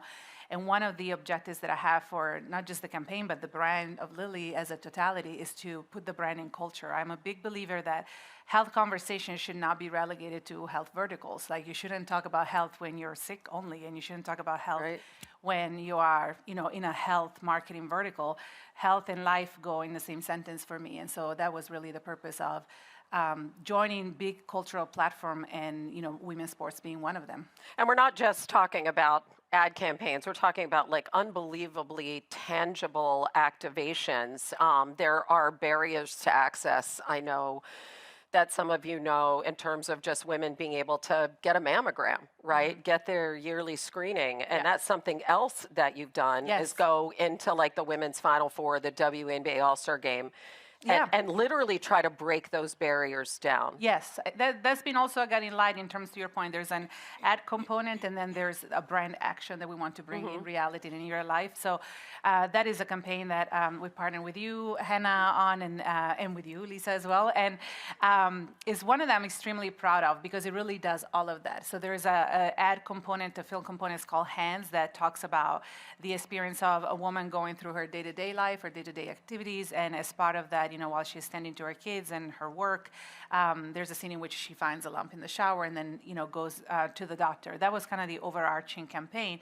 But then what we did was bringing that into culture and into important cultural conversations by anchoring around these statistics from the American Cancer Society that I think you covered right before I entered. But when cancer is found in early and in a localized stage, you have about 99% survival rate at year 5, which is, one, not known, but two, I think the biggest piece is the fact that it highlights the importance of screening. And we know that early screening makes cancer treatment more manageable and more successful. The earlier cancer is found, especially for women, the earlier, the better, not only the chance of survival, but just treatment options in general. And so the importance to really pay attention to that and encourage women to take a proactive look at their health. So what we did with that, we created a whole entire activation around the number 99. We thought that was very memorable. And we made this activation with Kate and Clark with a campaign that says 99 is a number we should all get. And then with Hannah and Lisa, we actually both at the first inaugural combined for women basketball, as well as the WNBA All-Star in Indianapolis, we actually, beyond an activation, partnered with Black Health Matters and created and had mobile mammogram units that went into the city and screened multiple women while we were activating around the campaign. So it was a combination of, on one hand, great advertising, and on the other hand, a message that was tangible, but also providing access to women that perhaps didn't have access to a mammogram, and actually physically bringing mobile units to screen them. And we had hundreds of women per day. Amazing. That both were able to have mammograms, as well as sometimes follow-up appointments in the unit, sometimes follow-up appointments with their doctor, and also in some cases masses detected, which is bittersweet on one hand, but at the same time, those were potentially masses that wouldn't have been discovered unless they had access to that particular mammogram. So that is, for me, a very meaningful initiative that we have done, and also something that just exemplifies what we're trying to do both as a company and as a brand. Really powerful storytelling, too, is at the heart of this. And Lisa, you've been so open about your diagnosis with breast cancer back in 2024 and coaching throughout it and raising your 3 kids and just being so brave, I think, to share everything that you were going through. And I'm wondering how difficult it is and impactful as well to do that, to share your story, to be out there. And what kind of feedback you've gotten from other women about what sharing your story has meant to them? Well, thanks. I'm notoriously in my family and with my team an oversharer. So I think it would be much more difficult for some people to share openly than it has been for me. But, initially when I was diagnosed with cancer, we were in the middle of a really busy season for our team. We were having a great season. It was the best record that a Gonzaga women's basketball program had ever had. We had a team full of seniors. And so, we were pretty quiet about it initially. We didn't want them, they didn't sign up to have a coach take all of their luster and all of the attention. And so we were quiet about it with the team for a while, and then we were quiet about it publicly for quite some time until our team got through that bit of the season. But then after that, I think that I've had more people come up to me and say thank you for talking about this, because I think that some of the things that Lina said, we're used to as women just carrying the load, right? Like, I'll just put on put some more stuff on my back. I can handle all of this. It's difficult for women to make those decisions, I think, to prioritize their health, because that's not modeled to us. I think that especially in the sports business, it is modeled that we have to be tougher and we have to be stronger and we have to do more. And there's no one besides other women who've gone through similar things who are saying ever, and even then, not very often, saying, take care of yourself first. Right. And my team was great. They told me those things. And then even still, I had a mastectomy and I was back, doing official visits with recruits with drains coming out of my body still, because I felt like that's what I had to do. And I think that it's really important for women to know that you don't have to do that. There's anything that you think you have to do, and a lot of times we see it modeled to us through pregnancies or through those kind of things where you have to come back. I have a friend of mine right now who's pregnant, and she's going to have a baby during the season, and it's been modeled to her that she needs to come back right away, which is fine if that's what she chooses. I think that the problem, though, is we don't have a lot of people. We have many more people modeling toughness and, to your own detriment, put your health aside, than we do have people saying, I'm going to model what it looks like to be the healthiest version of myself. And I'm going to model what it looks like to take care of myself first. And thankfully, I was able to do that. I have a very veteran staff, so that made it easier for me. But, we got through those official visits, and I did step away from our team for a time when I was doing chemo and radiation. And, I think it was important for me to model that to my team, because I think we just need another model or a different model of this might work great for somebody. But to be honest with you, I don't know if I have a model that I can think of in our profession that I'm aware of at least, who did choose themselves for a time and then went back to their team or their staff or their program when they were able. So that was a big goal for me. And, it seems to be that just providing something that looks a little bit more like what might work for you gives people an opportunity to then shape their health journey individually, because theirs might not be exactly like mine or exactly like yours, but kind of some amoeba. Everyone's journey is different. Everyone is different. They have different priorities, different responsibilities. And Courtney, you've been very patient over there.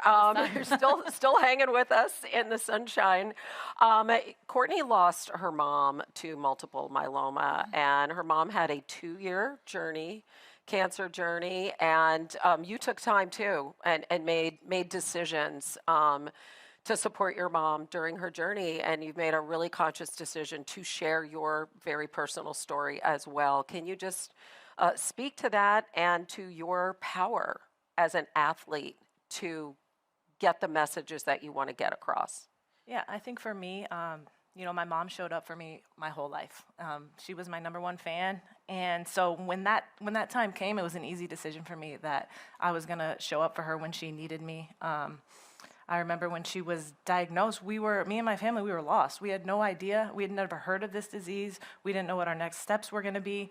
And so when I decided after she had lost her battle that I was going to really step into this advocacy, I wanted to start there, kind of like what this looks like, what we should be looking out for, because there were signs that we missed. And I thought that if I could help educate people on what this looks like and how you can show up for yourself, then I really, really believe that could save lives. And for now, it's just continuing my mom's legacy, because she was the most selfless person I've ever met.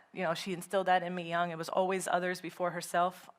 And that's what's important to me, is making sure that I'm telling my story. If it impacts only one person, then I'm doing my job. But you know, research does show that as a public figure, if you share your story, that it is exponentially more impactful. I mean, that is a real thing. Like, you're not going to save one life. You guys are saving multiple lives, and I'm sure you're having impacts well beyond anything that you imagine. Courtney, being a mom now, 7 months old, congratulations. Thank you. That's amazing. And I'm sure you got a great night's sleep last night.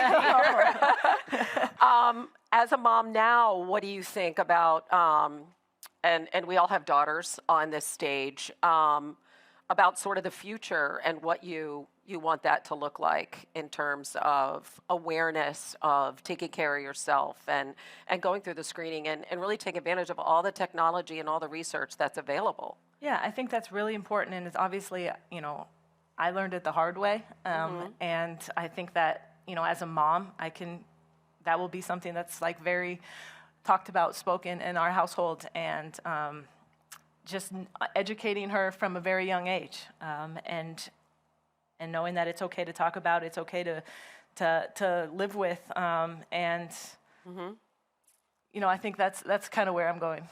It's really important to talk about cancer. It's really important to talk about your family history, which you can get from both your mom's and your dad's side. Like, this is not like a subject. This is a subject we need to talk about more rather than less. And Lina, when you hear like these two personal stories, and as Lilly, partnering in the sports space, how impactful have you found that to be? And what kind of feedback are you getting from women about what really resonates with them? Yes. It's extremely impactful, and as impactful as you're mentioning, Hannah, in the sense that when a public figure or somebody that you look up to your point about having examples of people, not just talks about their health experience, but also is open and vulnerable about the fact that this needs to take time, that you need to save time to have screenings, or this is what I wish I had known. It is extremely impactful, especially for women. So the feedback that we're getting is, this is resonating, but it's resonating because it's authentic, first and foremost. When we look at partnerships, it's extremely important for me that any partnership that we don't just do what I call a logo slap. This is not just awareness. It's about, we always have a couple of criteria.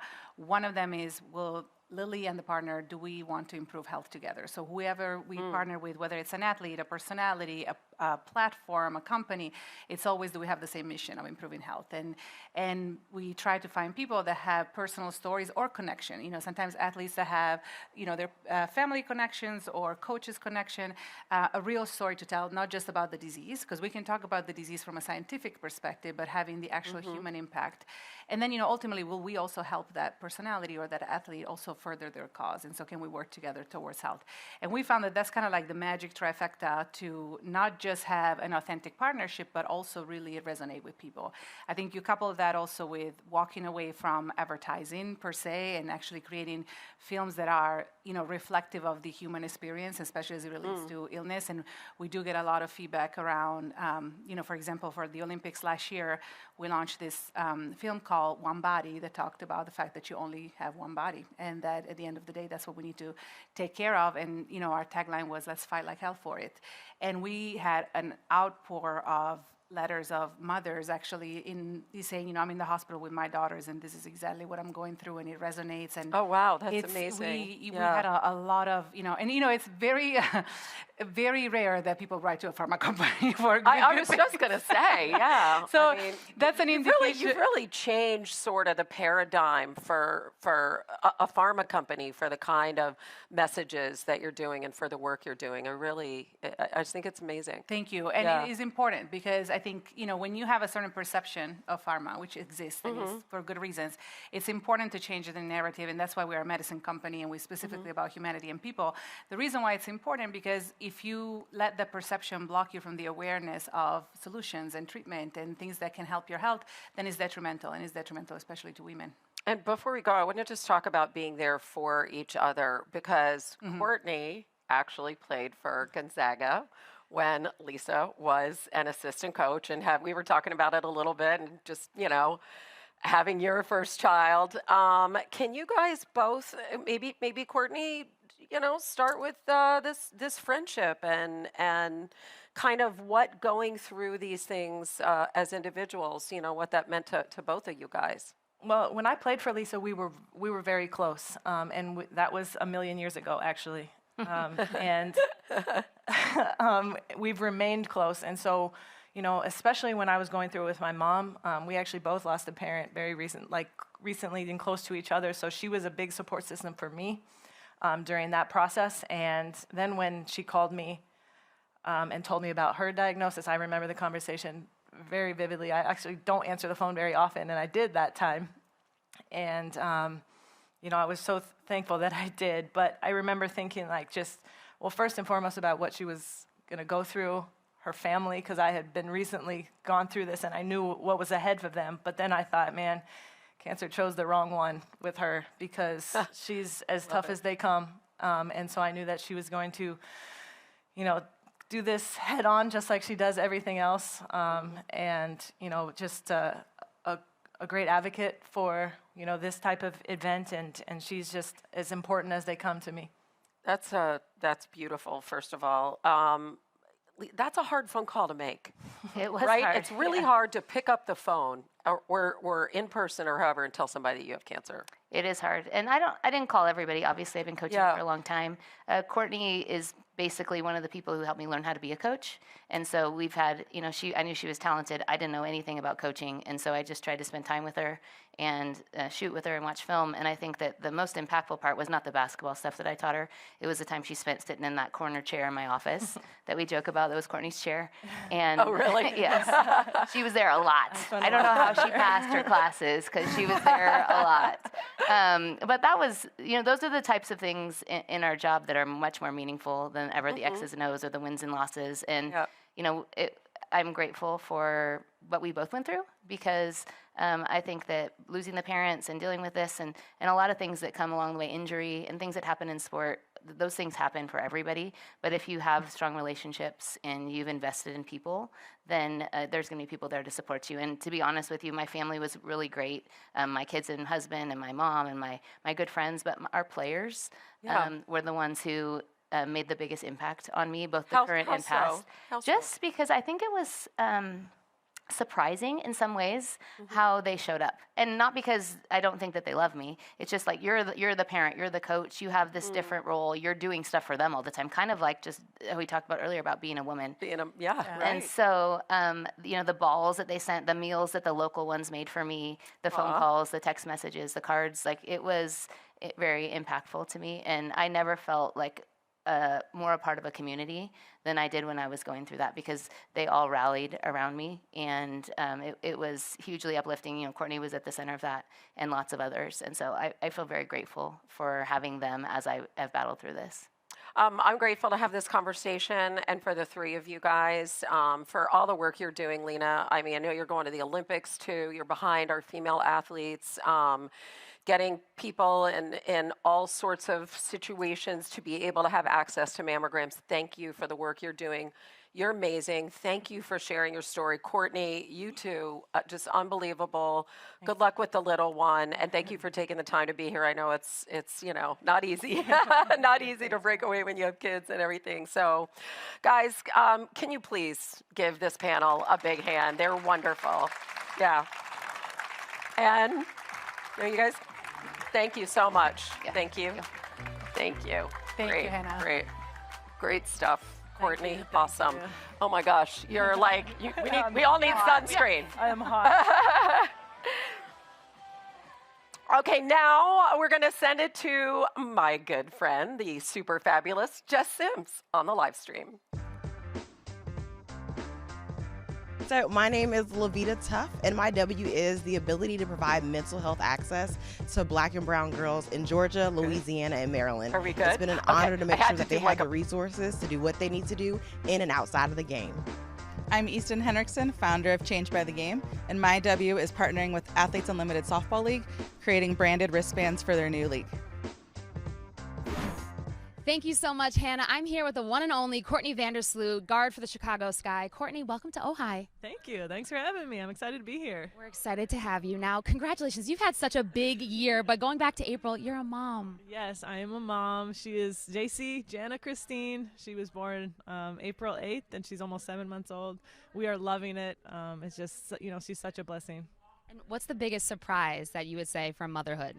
Yeah, I think the lack of sleep. I mean, you can't prepare for it. Everybody tells you, but it's hard. But also whenever you go in there and she looks at you and smiles, it makes it all better. Gosh, it must be so awesome to be doing that with Allie, my goodness. And so what's the most recent milestone that you're like, wait a minute, how did you just go from newborn to this? Yes, so she just recently decided to sit up on her own. And, yeah, it's just so crazy to see. She goes from on her stomach to just up on her own, and she's starting to crawl. She's kind of doing the worm, so it's not like but she gets where she needs to be, and, it's really cool to see her just develop. Well, I could even get emotional just thinking about her getting stronger, looking at her moms and what y'all have accomplished. So that's so incredible and so excited to see so much more to come. But then a couple months later, you tore your ACL. And so you're 4 months out now? Yeah, so I'm 4 months post-op. It was actually a month, almost to the day that I tore my ACL after her. So it was really weird timing. But, I look back now and it's such a blessing in disguise because I got time with her that I probably never would have. I would have missed so much of her early life. But yeah, now I'm 4 months post-op and I'm getting better and stronger every single day. It's obviously still a long road ahead, but, just taking it day by day. And we were chatting before we just got on camera about the fact that you're 36 and this is the first time you had to have surgery. Yeah, so I've had a really long career and I've been really lucky with injuries. And so I think that I was really, almost in a way prepared to do this as much as you can be. Obviously it's still been a shock and it's a long process and it's hard. But, I've had such a great career and, it's all those moments have kind of prepped me for this. Well, you are such a role model for so many people, whether they're women in sports or just women in general. And we get injured all the time. I just tore my meniscus and I had surgery in December and I tore my ACL in college. What advice would you give to women out there specifically that are going through any sort of struggle or injury or setback? Yeah, I think just take it day by day, and there's going to be good days and bad days, and it's okay. I think that's the biggest thing is knowing that every day is not going to just, be it's kind of up and down. And I kind of just embrace that and know that I'll enjoy the good days and the bad days I'll get through, and there'll be other days ahead. So, that's kind of what I'm doing is every single day is just a step forward and embrace all the good and bad. Thank you so much for being here, Courtney. We're so excited. And we have so much more coming up, including the WNBA fashion panel with Christine Williamson. I'm very, very excited about that. I mean, we look good, so I think that it's only right that Christine's going to be up there talking about all things fashion. So when we get back from the break at 1:35 Eastern and 10:35 Pacific. So we'll see you then. Seeking. The unsatisfied. Emotional. Defiant. Those who take things personally. Seeking. Exceptional people to do exceptional things. Seeking. Those who won't rest until there's enough of the medicine they make for everyone who needs it.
Today's live stream is brought to you by Lilly, a medicine company. Welcome back from break. I hope you got a chance to stand up, stretch, hopefully grab a snack, maybe some other refreshments. But now it's time for Women at the Helm. So sending it over to you, Sarah Spain. Hello! Has anybody gone to see Chappell Roan in concert? Because I just went and it was unreal. It made me want to be a medieval times queen or whatever she's dressed as. I'm not really sure what the vibe is, but I love it. Welcome back. Find your seats. I know you're coming off a break, getting your snacks and coffee and all that other stuff, but you're going to want to be seated for this one. So much good information coming your way from 3 true badass pioneers. This is the Women at the Helm panel. And these bios are a little long, but I wanted to make sure y'all really had a scope for where these women are coming from and why they are going to be your North Star when you're looking at the business of women's sport, investing, and everything else. So we're going to start with the co-founder and managing partner of Tipt Ventures, an early-stage investment platform reshaping the sports economy by investing in businesses that unlock growth through women. Previously, she spearheaded innovation initiatives at NBC Universal, Comcast, and RGA Ventures, and served as the managing director of the Trailblazer Venture Studio, the first venture studio dedicated to investing at the intersection of women in sports. Former captain of the Yale lacrosse team. That's a school that's near Cornell. It's not as good, but it's close.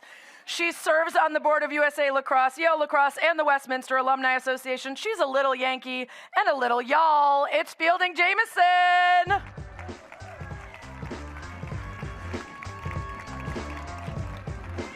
She is giving Coco Chanel. Give this woman your money. Up next, she is a pioneering leader in sports business and social impact. As the CEO of Billie Jean King Enterprises, she spearheads business initiatives, oversees strategic partnerships, and works closely with global brands, sports organizations, and advocacy groups to advance equality and opportunity in sports and beyond. She's a key figure in the ownership groups of the LA Dodgers, the Angel City FC Club, and she's the co-founder of the Billie Jean King Foundation and chair of the board of Billie Jean King Cup Limited. She's on the advisory board of the PWHL, Professional Women's Hockey League, on the board of the Elton John AIDS Foundation, and on the board of the Women's Sports Foundation. Oh, and she's a former #1 in the world in women's doubles, a former U.S. Open doubles champ, and she's in the National and International Jewish Sports Hall of Fame. She might own the Dodgers, but she's a South African who still calls baseball slow cricket. It's Ilana Kloss.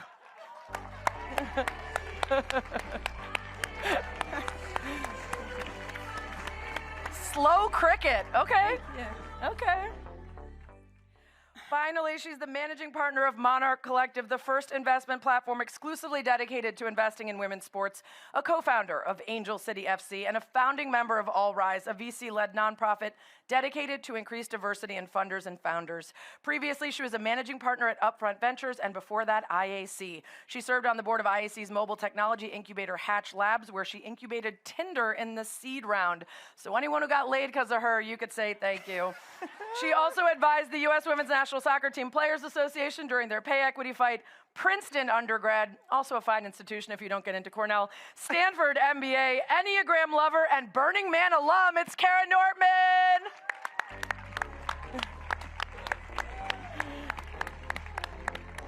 Oh, this is a good walk outside.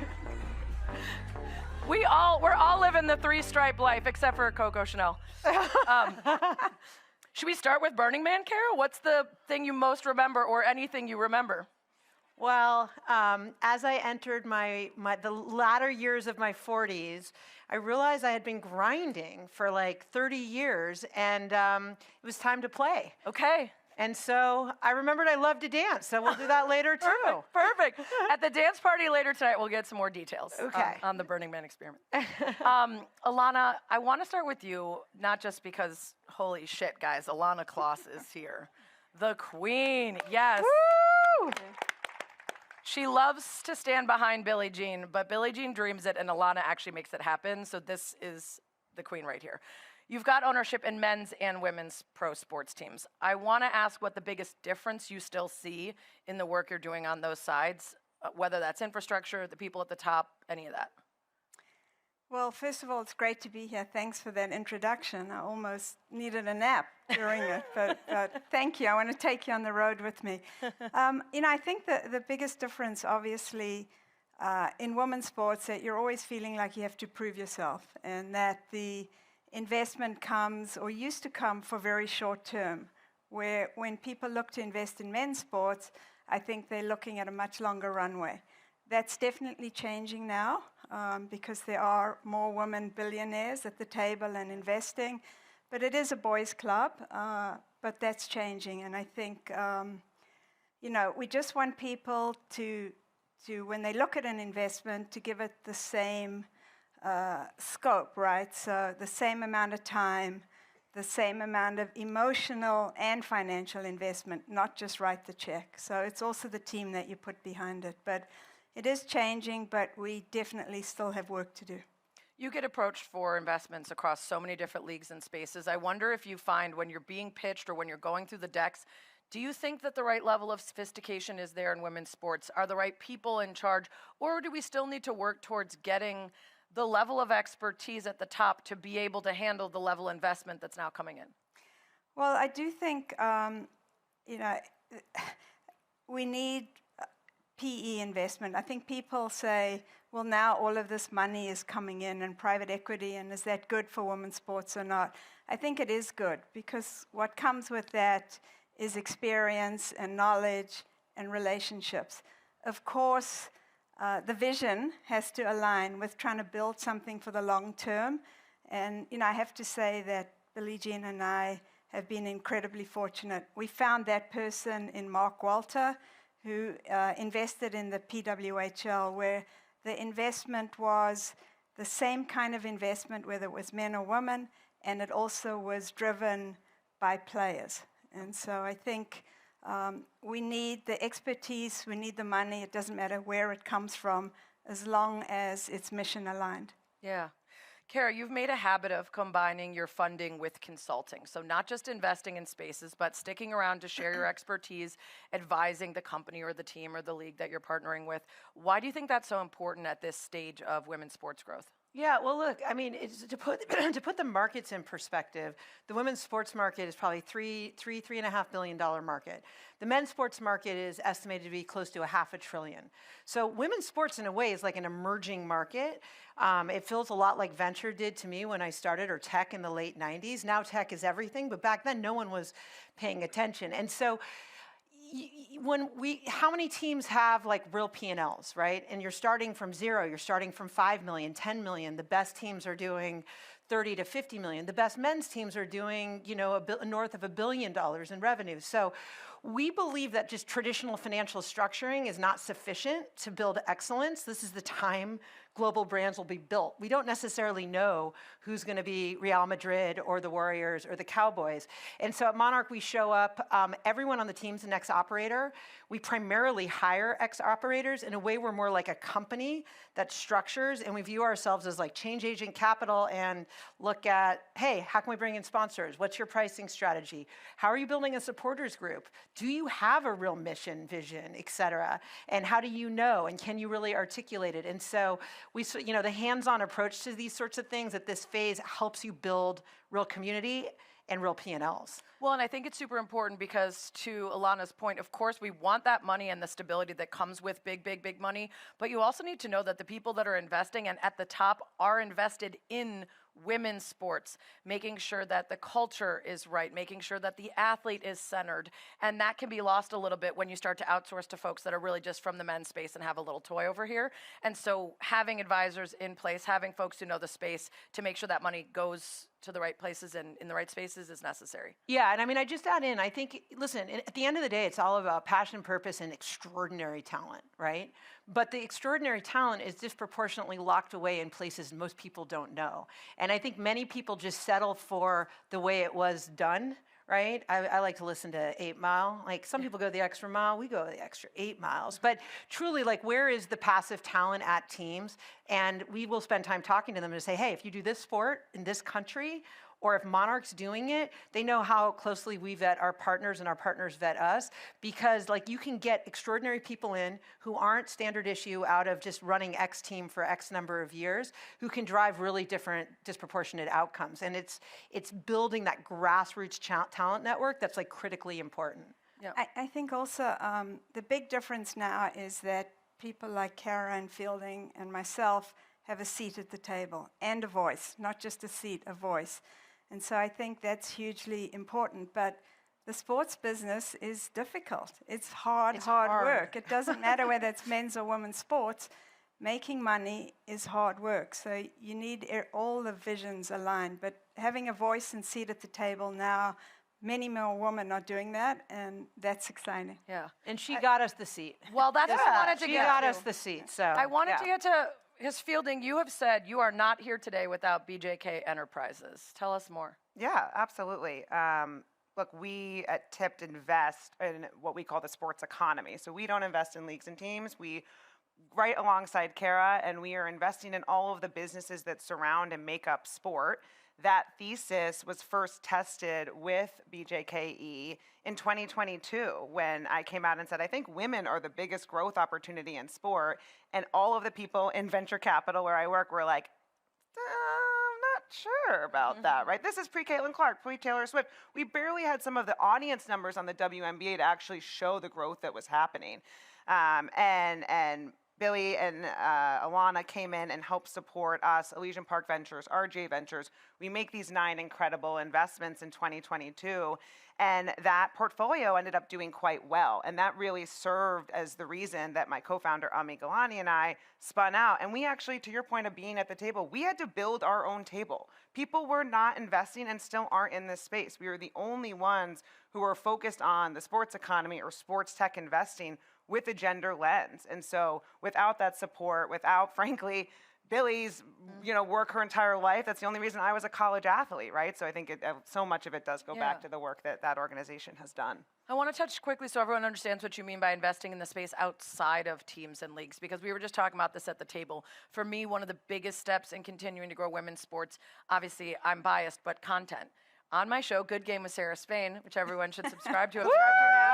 Yeah, on your phone.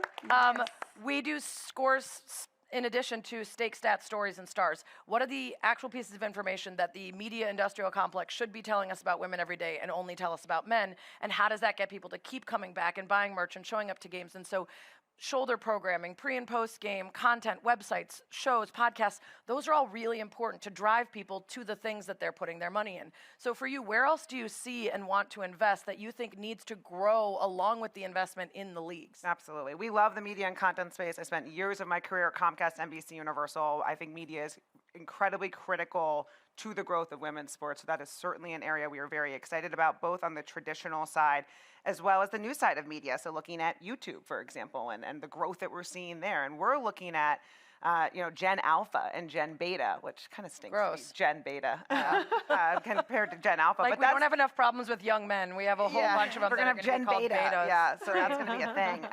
And so that's an area that we like a lot. But as we look at the women's sports space grow all the way from the youth to the pro, we also need to make sure that those athletes have the right gear, for example, that are made for them, right? We invested in the first soccer cleat made for the women's foot. The first soccer cleat, I'm sure a lot of people grew up here playing cleated sports. You thought you were buying shoes that were made for your foot. You're not. And so we invested in a company, Ida Sports, that created the first cleat for the women's sports. First cleat for women's soccer. Yeah. And so that's a really exciting space. Performance, I played lacrosse. We've got women who are playing in men's pads now because they have pads, but the pads don't fit. And so they're cutting them and tailoring them. And so we're still at the very beginning of this in terms of the growth and the dollars. And while we love all of the dollars going in at the league and team level, we also need to make sure that we are investing in the ecosystem around it so those leagues and teams can continue to be successful and have what they need, both from an athlete, operator, fan, parent, youth player experience. Yeah. Sarah, the one thing I want to say about media, I think there are a lot of agents, leagues, team owners here, and I think all the new outlets are phenomenal, including your podcast. But I would just really encourage anyone who connects to athletes to encourage them to do media, because everyone else can tell your story, but only you can tell your story in a way that is super authentic. So you really want to be talking to the media. In our day, the media were our friends. If they didn't tell our story, nobody knew what we were doing. That's changed a lot, and everybody has their own platform. But please encourage athletes to tell their own story, and look at the media as people who are going to help grow the space. Because I think and I that's think hugely especially important. in women's sports, there's unfortunately, we had to be cheerleaders for so long that now when critics arrive, there is this acrimonious relationship that shouldn't be there. Correct. As long as the journalists are being fair. There will be criticism in sport. That's how sport works. But you can work with journalists to tell your story and to be fair about how you're playing, whether it's good or bad on a given day, if they're fair about it. You know, Kara, you've talked about how when you got started in the tech world, there were really no mentors like Ilana and Billie Jean. Why did that matter, and how do you feel differently about your role now as there are more women coming into this investment in women's sports space? Yeah, I mean, so first of all, I also was a D1 athlete and had no idea that I had Ilana and Billie to thank for it. And, you know, how many women here played a sport in high school or college? Like, raise your hand, right? I mean, so the stats all show how critically important. So I did have mentors, but it was like my crew coach, who I'm still close to and still coaches at Princeton, tied with Cornell for sure. Yeah, for sure. I think it's more about, at least for me, I mean, because I definitely had some incredible male mentors, but I mean, here's the, like, I think it's more about, like, can you see yourself in the world? For me, I was always looking for, actually, Angel City is maybe the first time I was like, there is no example. And we had to sort of like figure out how to get our first $900,000 because there was no example. But I was always looking at, like, is there someone like me to know I could do it? And like the weird example I would give you is when I was an analyst at Morgan Stanley straight out of college, I would read the style section of the New York Times. That's not weird, but clearly. I would read the wedding section to see if women like me got married because I was a total workaholic. I loved doing what I do, and I would read it looking for examples. And so I think it's more like, you know, what we say at Angel City, and it resonates as strongly with 14-year-old boys as it does with 14-year-old girls. And I think that surprises their parents. My 14-year-old son wants to have his birthday party at Angel City. It like blows their mind. You meet your biases in women's sports, and we all have them.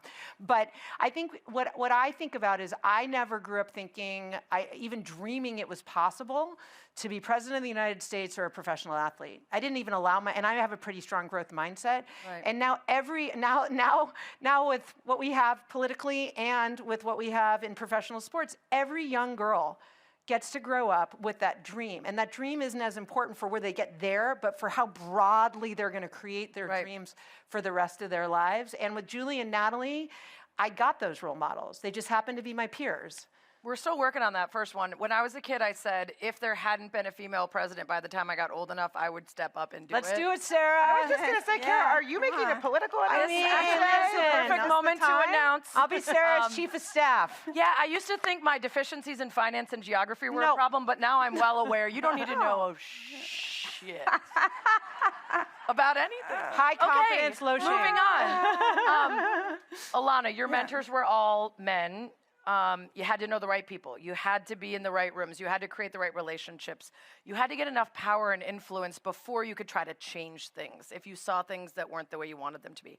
How have you and Billie Jean as a team sort of figured out how to work with folks who have different principles or values? Because I think there is a little bit of that now too, where you got to get the right people to be on board, but they're not always aligned politically, culturally, socially.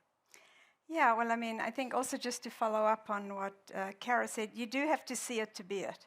And so a lot of the things that I think Billie Jean and I get behind are really, you know, showing the world that anybody can be what they want to be, and every little girl should be able to have the same dreams as their brothers. So that's just a basic principle. I think for us, interestingly enough, whenever we go to a meeting or we're meeting somebody new, our first question is, do you have daughters?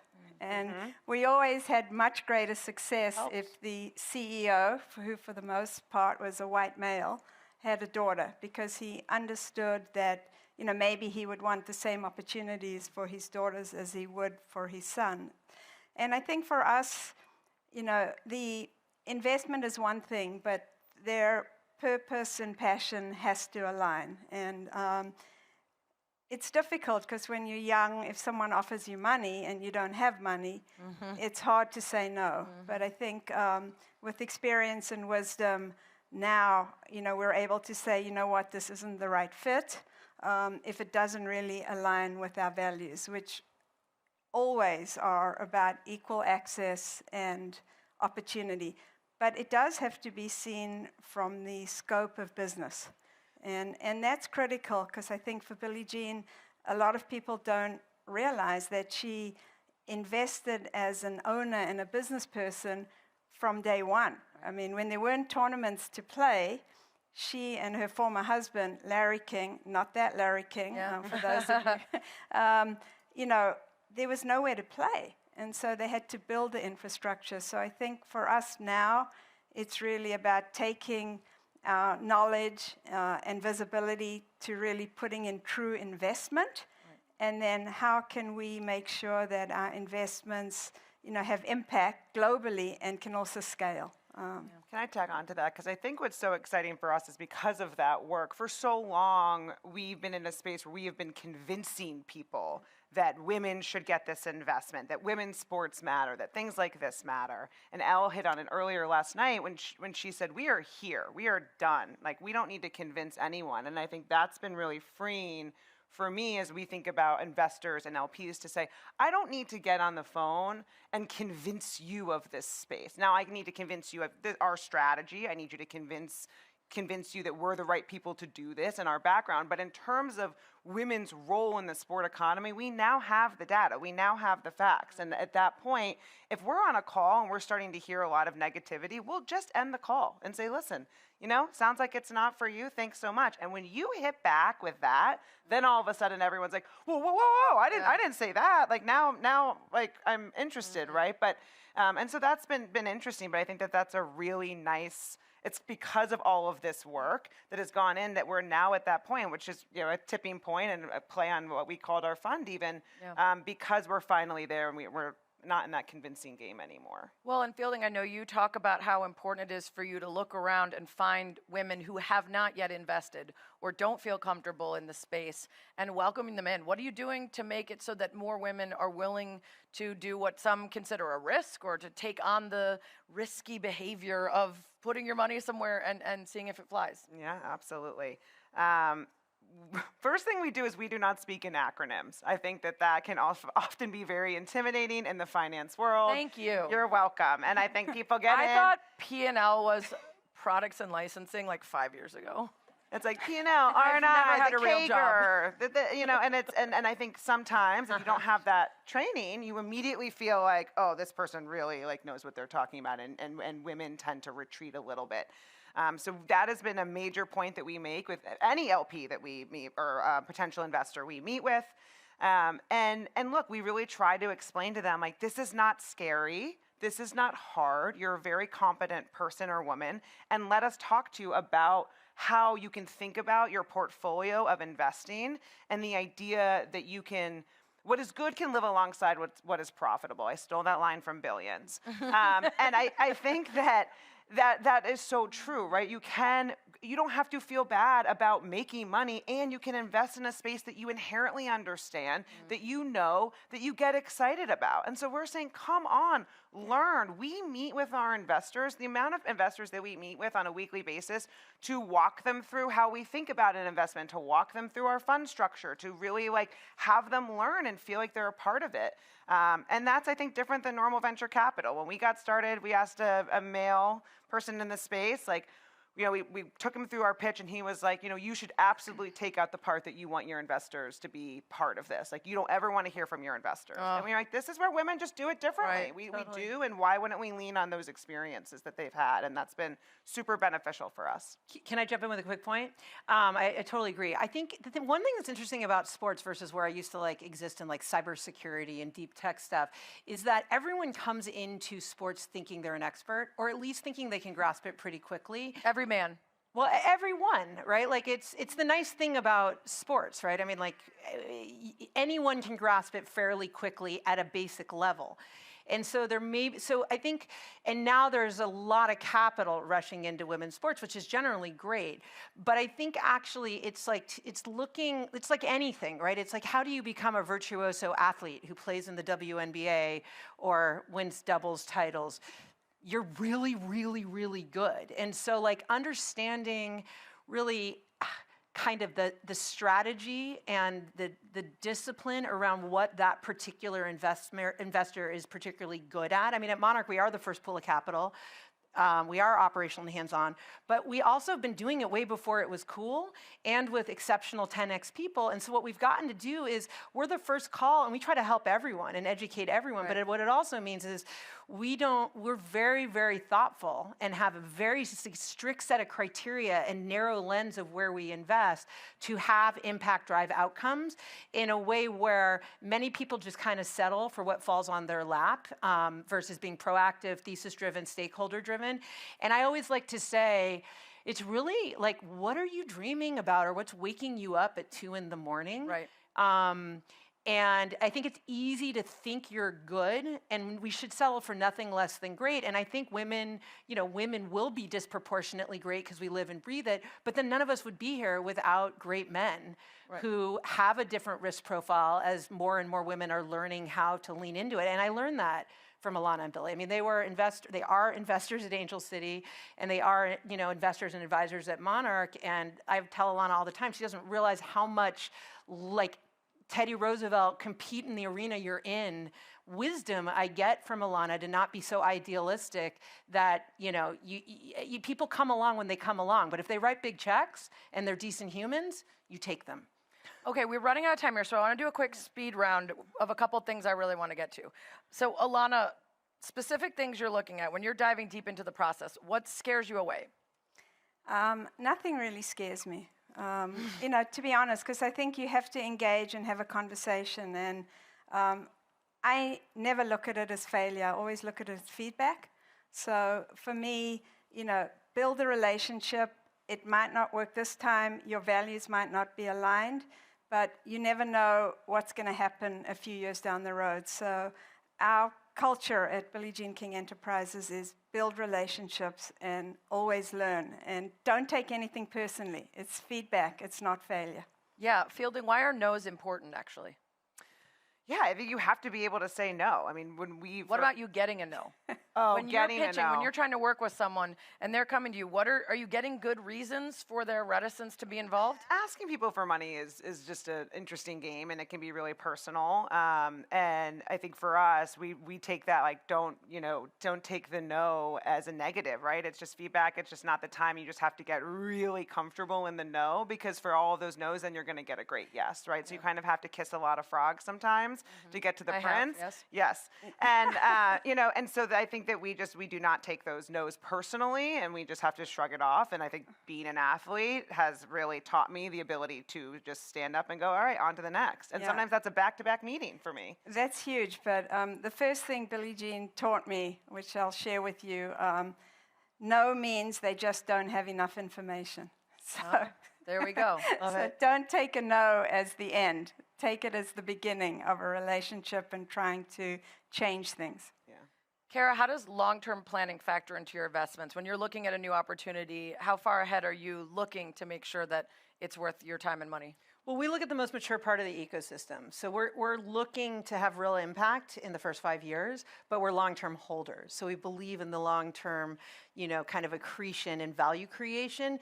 Everything we get involved in are probably things that you would want to have in your portfolio for 30 years. If you just look at like the NBA in the 80s, right? You had tape delay. The Celtics were half full when they won championships, and it fundamentally changed with players like their equivalent of Caitlin Clark and Angel Reese, et cetera. So, but we really look at building real P&Ls and real businesses. Like, the way to get the world to pay attention is to have commercial success with different kinds of people who also will make different decisions, maybe even just on the margin, who they hire, how they're partnering with sponsors, are they doing something to activate community? But like, we win by building big businesses with new kinds of people who we want to make money for. Yeah. Like, that's how we win.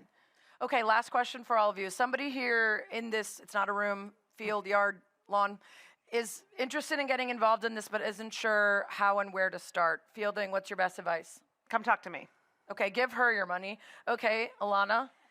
Well, we get a lot of calls, and I bet. We're always willing to help. I think the best thing that we have and have built over the years is relationship capital. And so all of you build that. But I encourage all of us to help each other, right? We all stand on the shoulders of the generations that came before us, and we need, there's enough room for everyone at the table, but we'll always take your call. Everyone who's here is in sports. So it's like, how do you get more involved and how do you set yourself up for success? Having this conversation in hair and makeup today. Look at what your superpower is. What is your zone of genius? And then build relationships with people who will go the extra mile to bring you into the best things and create incentive structures that don't exist out there at the right time. But don't try to be something you're not. Be who you are, do it extraordinarily well, and make like 3 new friends who might actually be able to pay it back to you. And I think, and then take risk when it comes. When Julie, Natalie, and I started Angel City, I thought it was crazy. And it took forever to get capital, and we only got a very little, less than $1 million 3 weeks before COVID. And no one had done what we had done before, and we just stuck our head down and just kind of kept doing it. It was very risky at the time. That may happen for you, and everyone will tell you it's a terrible idea. And just like lean in and do it, and don't be afraid to fail. If you really believe in it. If you really believe in it. A lot of times the people telling you know a lot less about it than you do, and yet you give them the benefit of the doubt. Be obsessed over many, many years. It's not just showing up and tweeting and saying you've done something. It's like, what have you actually done with your feet and your sweat and the people over many years? And that's due diligenceable. Yeah. So do that. Yeah. And have passion for what you do. Passion, and I think sometimes taking the road less traveled is also okay, but mentor everyone. Let's try to lift everyone up because there's a lot of white space that's available for women, and you all deserve to be at the table. And I want to give a shout out, Angel City team over there. Right. Like they made it happen. They're all everywhere now and still at Angel City, but like find friends and community like that and keep them close. You could tell these ladies have a lot to say, so talk to them later. Find them and ask them for advice and ask them to get involved. Ask Fielding about Yale, ask Ilana about South Africa, and ask Kara about Enneagrams. Yeah. And thank you, everybody. Let's bring out Chiney Ogwumike again. Enneagram 7. Thank you, ladies. A shout out to the very best. Yes.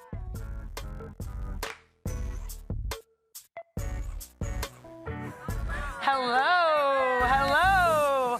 How are we doing right now?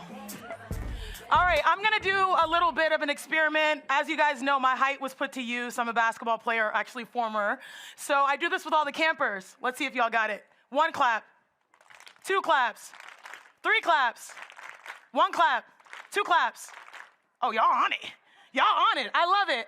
You guys, I am so excited to be here as someone my highlight of my career has been playing women's sports in the WNBA, but also being a part of our ESPN women's studio, which has been phenomenal, whether it's been, the women's Final Four, or even, if you think about it, just the opportunities that the WNBA has exploded. But if you also know me, I have another 9 to 5. I am an NBA analyst on NBA Today, NBA Countdown, often on First Take, and I really love the intersection of where we are in sports right now. This next conversation has 2 trailblazers who own that lane for both women and also for men. Now, the crazy thing is, normally at ESPN, when you mention the word agent, I feel like this song plays. People. I feel like we should be more turned. Thank you. Because agents be knucking and bucking and ready to fight. But they do have a higher purpose and they have true power. And it is great to see that collaboration. Behind every powerhouse athlete is a truly remarkable agent. And today we get to talk to 2 of these amazing women. Now, I would love to introduce to the stage the co-head of basketball at CAA Sports, who represents NBA stars like Devin Booker, Karl Anthony Towns, Chris Paul, Elena Deladon, the first female agent to represent NBA, two NBA players on Supermax contracts, who also has an MBA, a master's in business. She's, of course, a mother and just general badass. Please welcome Jess Holtz.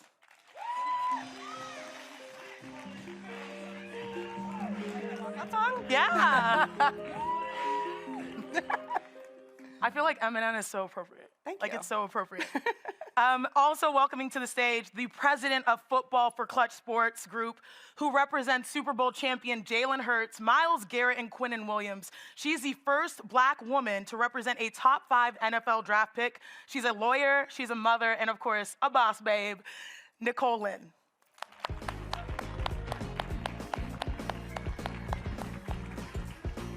Hello. Oh, that's a pretty picture. Beyonce appropriate as well. I feel like we can always pick Beyonce and we'll be safe. Always. We'll be safe. I want to start today with an icebreaker, ladies. You look lovely. Thank you. Too. So let's start this conversation. What is the best part of being an agent? There's a lot of bad parts about being an agent. I'll let you go first. The best part about being an agent, when they win games, you feel like you win too. So I'm not on the floor competing, but I feel like I can win too. I love it. I think the mentorship, just like being the mentor, being able to help them through just navigating the adulting skills and helping them have that seamless transition from the league into life. That's important because we call our agents, and I say this as someone who still has an agent, you know, broadcasters have that as well. And now agency has expanded into high school. So you start young and we finish later because we're building businesses with these players. But honestly, it's been super remarkable to look at where you started. So let's start with origins. Because Jess, you majored in broadcast journalism. You should be sitting here, not me. Your goal to be a sports reporter was cool, but then you took an internship at the league office, but quickly transitioned at the age of 22 into marketing.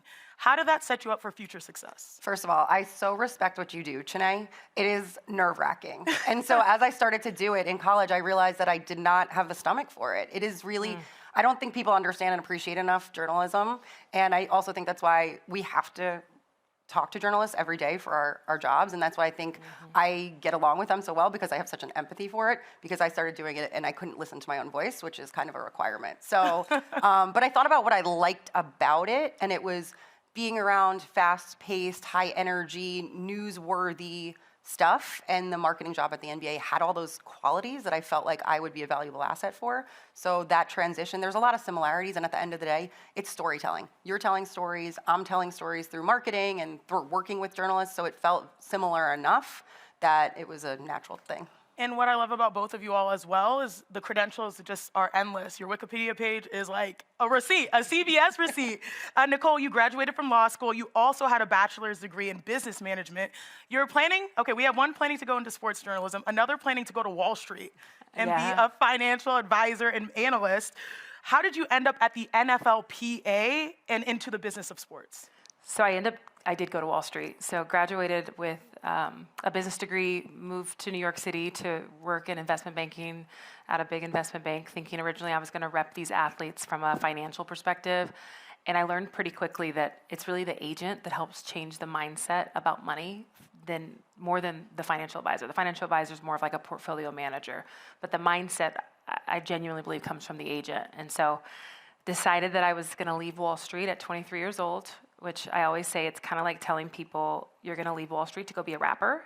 I was like, oh, I'm going to leave and chase this crazy dream of sports and be a sports agent. It's like, I want to be a rapper. I want to be Jay-Z. I want to be P. Diddy. Okay, maybe not P. Diddy, but something like that. And so left Wall Street, went to law school, and then started a dual career as a practicing attorney and an agent. And then the rest was history, negotiating some of the biggest deals in sports, which is amazing. And so when you were making that transition, why did both of you decide that sports was the vehicle where you could create and affect change? I'll start.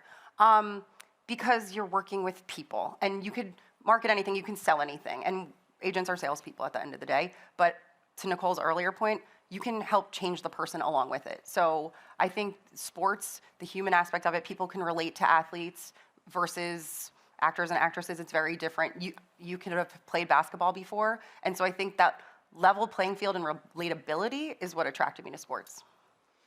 Yeah, for me, similar. It was less about the game and more about the human. You know, people always ask me, how much football do you watch? I'm like, only if I have a player playing. I do not do it for fun. It's really the human that I wanted to help, you know, and my words at 23 changed the world. I had similar upbringing as many of my athletes that I represented, and so I felt like I could relate to them on a level that a lot of people couldn't. I mean, I knew what it meant to have your parents calling you asking for money and trying to kind of help everyone that that you touch, and how do you balance that? And I saw a lot of athletes go from rags to riches back to rags. And I really wanted to find a way to break that vicious cycle. So that was my initial motivation. Like, how do I, the stat that we all hear, how do we break the stat of 3 out of 4 NFL players go broke? Like, is it the financial advisor? Is it, the family, the manager? I felt like as an agent, I could change that. And I do think it's important to note that you have to build yourself up before you can build others. And both of you have the confidence in building yourself up at a young age that allowed you to build these powerhouse businesses. Now, you mentioned, I think you said 23 years old? Mm-hmm. That's when we all started getting in the mix. Now, I remember myself at 23. I was playing for the Connecticut Sun in Connecticut, living my best life out there in the cold by myself, rehabbing. And I got an opportunity at this company at ESPN. Now, the broadcaster, if you go back, honestly, there were some bad days. You can check World Star. There were some bad days for me because I was learning on the fly. I actually can't believe I said that out loud because people will absolutely do that. Right when I leave here, I'm going to have to check it. I know, right? I can't wait. Yikes. Hair is much laid. It's much better laid than it was in the past. But there were moments where you were doing a job with the word imposter syndrome. Like, you jump into a role that feels like there's so much pressure, but you have to deliver. For me, it was jumping on SportsCenter when I was playing at the age of 24 and sitting next to, on certain shows, Scottie Pippen or Tracy McGrady. And the first thing that comes out of my mouth is like, oh my gosh, Tracy McGrady, you're my basketball crush. I was like, did I say that out loud? That was wild. But he was, and I still have that jersey dress. My point is, can you guys tell me what that formative moment was for you? What did that grind look like before things took off? I love everything you just said because that imposter syndrome is so real. So I became an on-court agent in 2020 when Leon Rose left to go be president of the Knicks. And that was a conversation with Carl and Devin separately. They didn't have on-court agents. And so it was a mutual decision, like, what are we doing together?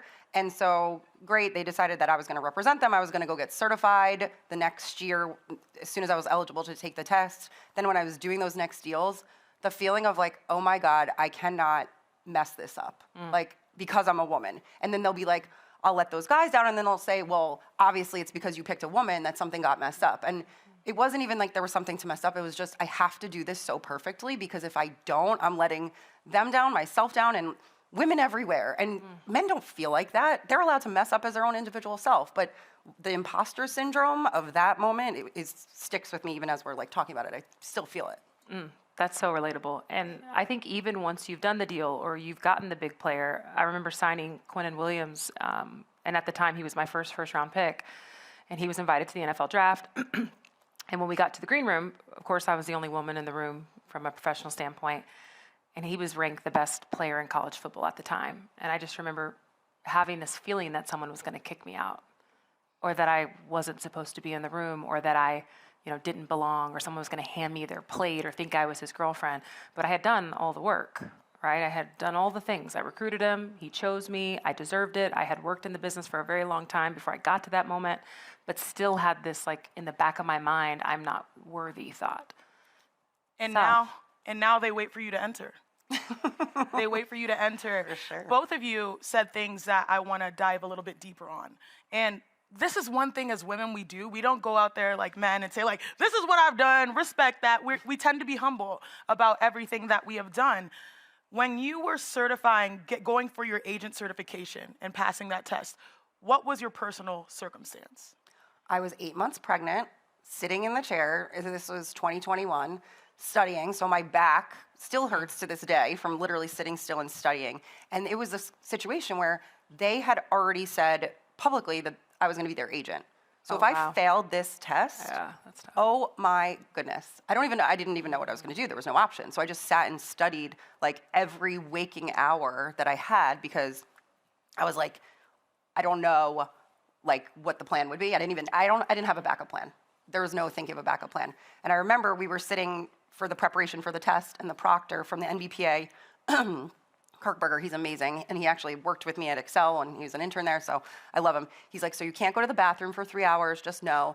I literally started crying. I was like, but I'm going to have to go to the bathroom. I'm 8 months pregnant. I called him after. He's like, because it was video at the time because it was still pandemic. So they were doing it remotely, and they had a video on you. And they said, if you get up to go to the bathroom, like, it's cheating. So I literally called him, and I was like, is this going to be okay? He's like, we'll make an exception for you. That's fine. I was like, has anyone ever taken this test pregnant? He's like, not that I know of.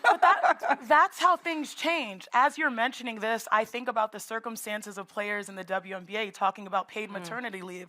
And until people understand that, hey, I have to go play a game, but I also need childcare, until they see it, witness it, and you challenge the status quo, that's what affects change. So you passing the test in that circumstance became a blueprint for us in the future. Please, please. Good. And Nicole, I know you have, everyone sees the pictures with Super Bowl champions, you see the glory, but can you tell me about Quinnen and how important that first pitch was, knowing the opportunity to stand next to someone as a Black woman is going to be a top 5 NFL pick? What did you say to seal the deal? I'm going to be honest, I felt like it was all God. You know, it just didn't feel like it was something that I won on my own. I remember I was a practicing attorney at the time, so I had represented several players, maybe guys you wouldn't know, but I was an active attorney and an active agent, and I was in trial preparing for a big securities fraud litigation, and I got a call from someone randomly saying that Quinnen Williams wanted to meet with me. I thought it was a prank. And so once I realized that it was legit, within 2 days I flew up, I met with him, I gave what I felt like was the best pitch I've ever given, and I approached the elephant in the room that I had never had a first-round draft pick. And I'm like, but, you know, everyone has to have a first moment. And he didn't say anything the whole meeting. I remember he just sat there with his arms crossed just like this. And finally at the end, he's like, can I ask you a question? I was like, yeah, I thought you were dead. Thank you for talking. And he's like, why haven't you had a first rounder? Because you're a beast. And I passed out. Next thing you know, they're doing CPR. It's crazy. I'm just kidding. Oh, snap. But it was just, it was an amazing moment. I very much felt like, you know, I'm a woman of faith, but it felt like God had showed up for me in that moment. And then my work and my work ethic kind of, I think it met me halfway, so. Can I just say, though, yes, I'm sure it's your faith, but you, as a woman, you know how hard that probably was to be like, I get it. I didn't do this before. Yes. That is brave stuff right It's hard. there. That is It's brave. hard. And clearly he found it endearing, so. Yes. And also, what I take away from what you said, Nicole, which was super inspiring, is sometimes saying what you don't know is the best. Because we walk into a room, I say, why am I saying we? Our brethren, they walk into the room and they'll act like they know everything. Maybe because there's a confidence from having that lived experience in that sport. But now with sports, we operate at the intersection of business, of culture, of politics. And I do believe we all have our own lived experience where we're experts. We may know something and we may not, but the fact that you acknowledged it, to me, I think was the difference. That's what separated it for me. And you both mentioned some of your clients. I want to dive in deeper because you represent superstars in sports. And it is amazing to see. Devin Booker, obviously the heart of the Valley. I was just there for the WNBA finals. And not only the support that Matt Ishbia has given to the WNBA has like translated to the confidence and just this perception that everything is the same, you know? Can you talk to me about them showing up? Devin, I saw him in the finals, but more importantly, the character of the person that you represent, not just the deals. Yes, and first, everyone check out my book ones. If you want to buy them, these will be available. So supporting him too. But it's funny that you say that because that's who he is at his core. Him and Diana are like so tight. He looked up to her as a mentor from the second he got to Phoenix too.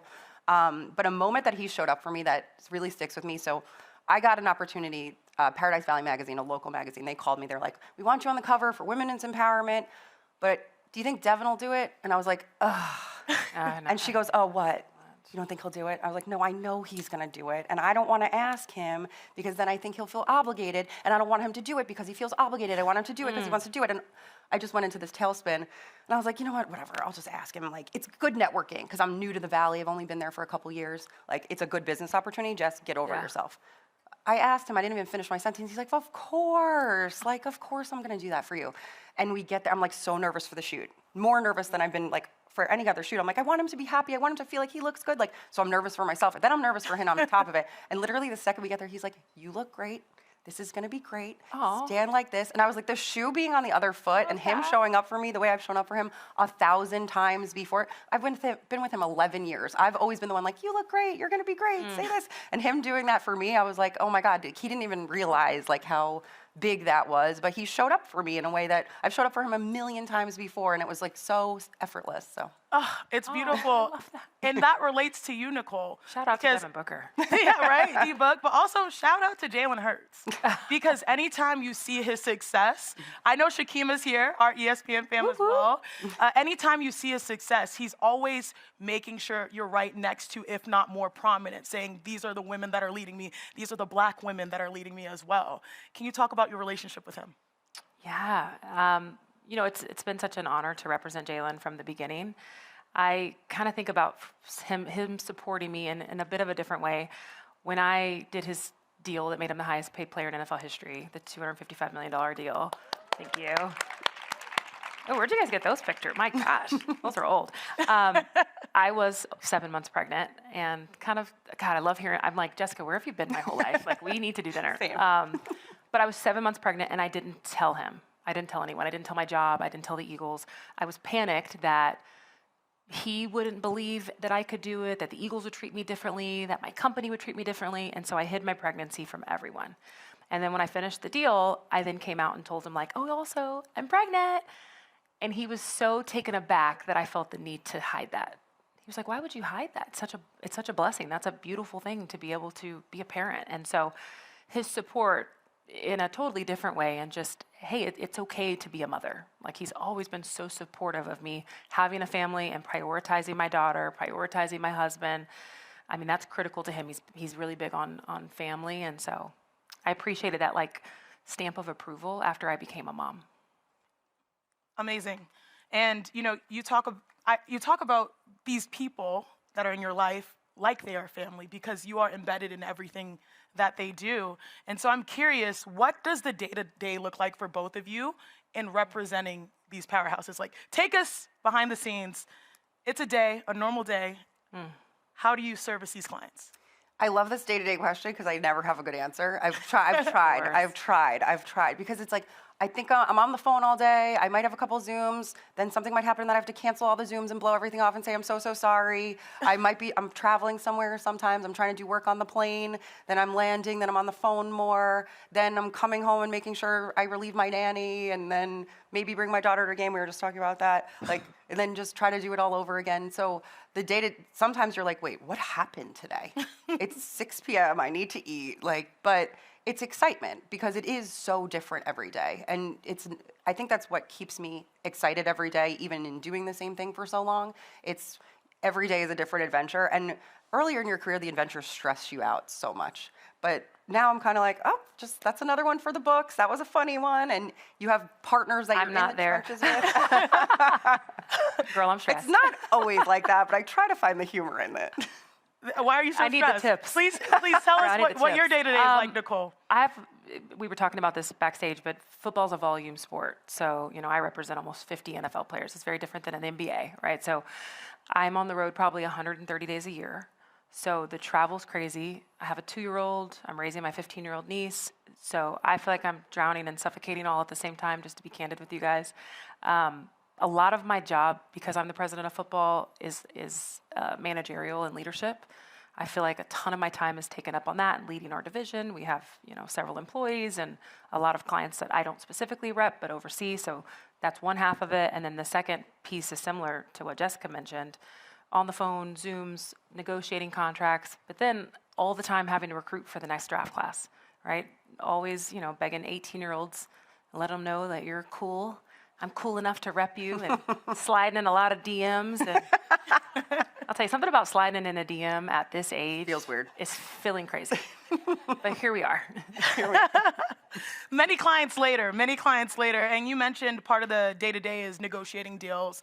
And I know there are many people in this audience or even just watching online that feel like they want to deliver for themselves in key moments, whether they are stepping into their boss's office or maybe just trying to advocate for something that will give them a little bit more balance in life. You did it at the highest levels. I'm curious, what was it like? I mean, you mentioned, what was it, Jalen's deal? Mm-hmm. But there's also Myles Garrett's $123.5 million in guaranteed money, the highest paid non-quarterback in NFL history.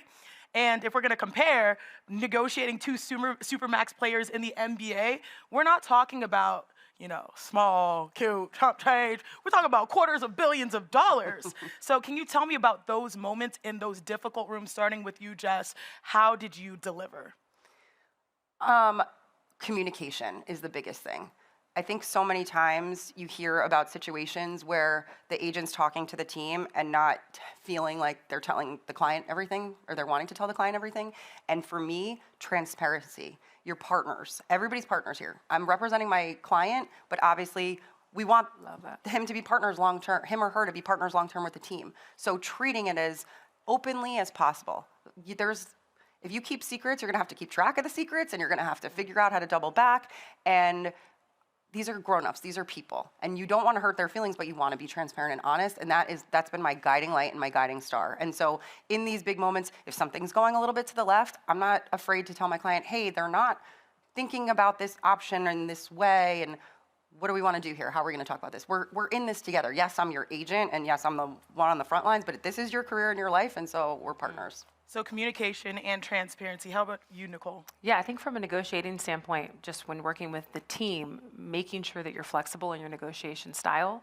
Sometimes I can be a pit bull, sometimes I can be a house cat, right? It depends on who you're negotiating against. And I think some of the issues I find with agents is that they feel like they have to come in the same way, right? I'm gonna go in and pound on the table. We're sitting on the same side of the table because we have the same goal. And so my style, whether I'm leading with analytics and data, I'm leaning on our relationship, whatever that may look like, is very different depending on the group that I'm working with.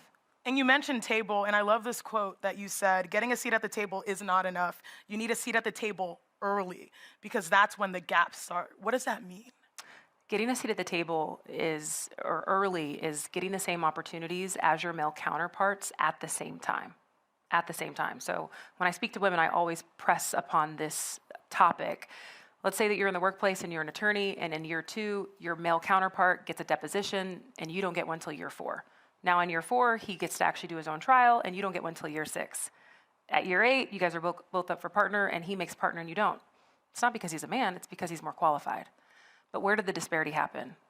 It didn't happen when you guys were up for this board of directors role or this managerial role. It happened at the very beginning when you were left off the emails. It happened at the very beginning when they went to golf and didn't invite you, or when they had the meeting about the project that you didn't get included on. And so I always say, get a seat at the table early. When you are in the entry-level position, you have to fight for that seat.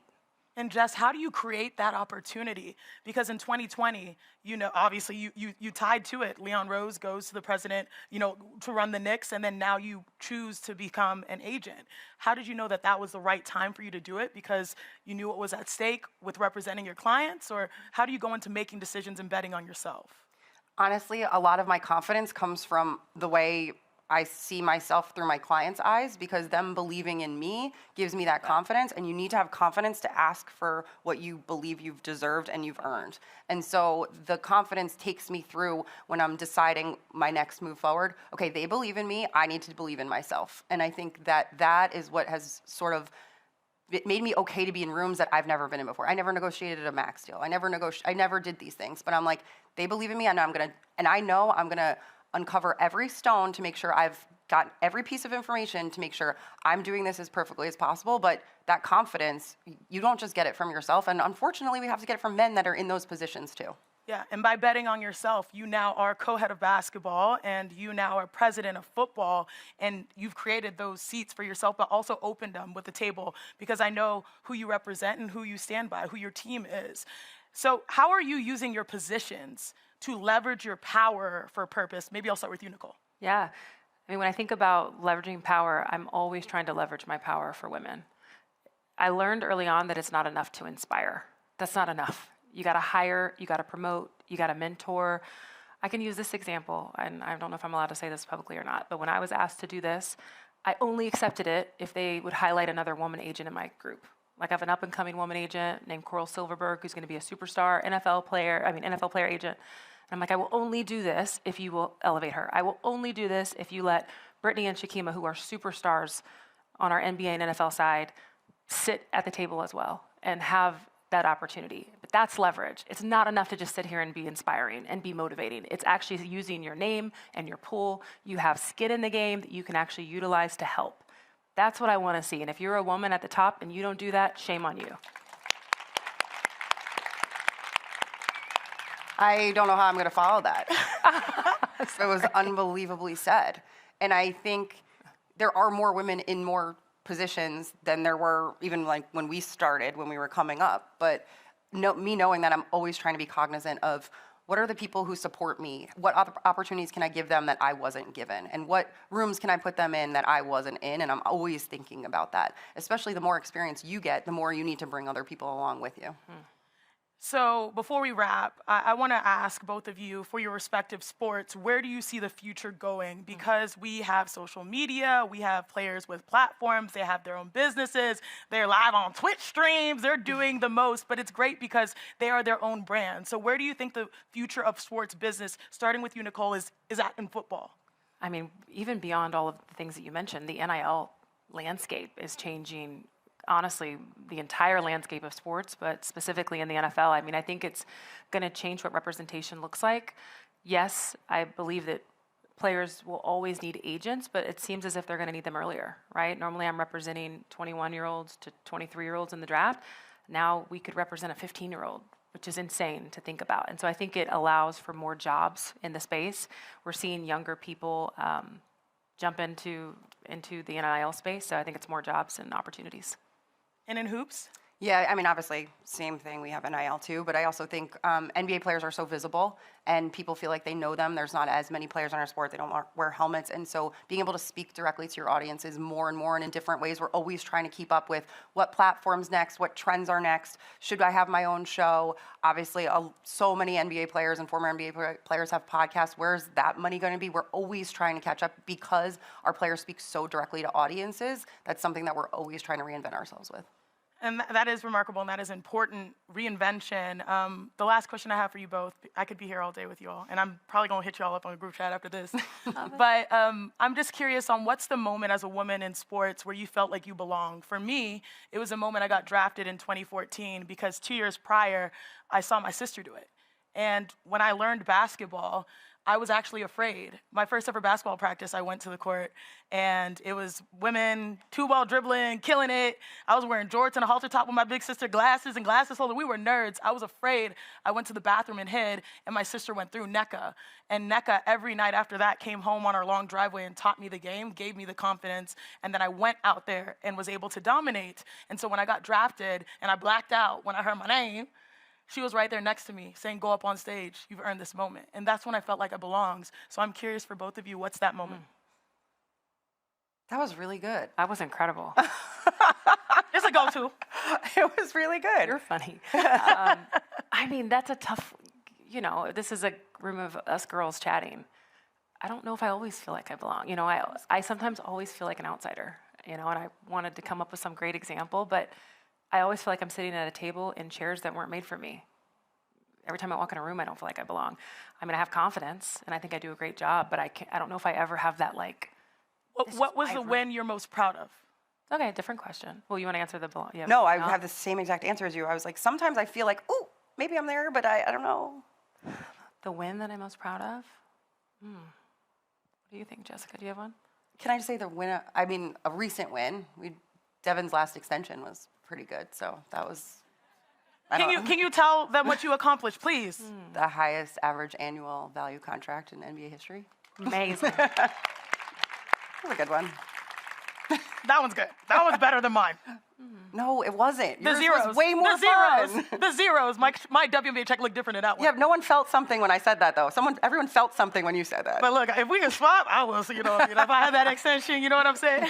No, but the wins all matter in different ways, pushing industry. Nicole, did you land on anything? Yes, but where is this going to be posted? Cut the camera real quick. Turn the camera off. A couple years ago, I signed my first white player. And I know we can't talk about these things sometimes, but there aren't many, if any, black agents in the NFL that represent white players. And it was really important. I had all these goals early on. I want a first-round pick. I want a Super Bowl player. I wanted this and that. And I had reached all those goals. And so I wanted to find a way to transcend race. I was like, now, if I can sign a white player, and I'm not talking about Baker Mayfield, Dougie white player, okay? I'm talking about white boy. Invited to the cookout, white. Okay? I'm not talking about cookout white boy. I'm talking about drives a truck, boots. And oh man, I had so much, oh my God, shout out Bailey Zappi. This is a kid that I believed in from the beginning, and he was such a superstar, and I felt like this natural, like, man, this is supposed to be my client, but my God, I was so panicked. It's like, oh, I'm waiting to meet my dad. I'm like, your dad, and he's white too, I bet. So, I gotta like, and they're from the country, and God, and they chose me. All the white boys recruited them, and then they chose me, and I just was like, oh my God, I made it. Like that was no, it wasn't the Jalen Hurts deal or the top 5, but it was like, wow, I am changing the game. Like I got this boy to believe in the president of the Beehive. That's crazy. So I would say that was like the piece, and I'm hoping to do it again. So I got another one I'm hoping. And on that note, one thing is that excellence transcends gender, race, creed, color. If you got game, period. Thank you so much to these amazing ladies, Jess and Nicole. Thank you. That was fun. You were spectacular, and we look forward to the next news. We got more extensions by these top players. One more time for these phenomenal ladies. Photo? We're going to snap a photo really quick. Let's do it. Perfect. Ooh, perfect. Let's do it.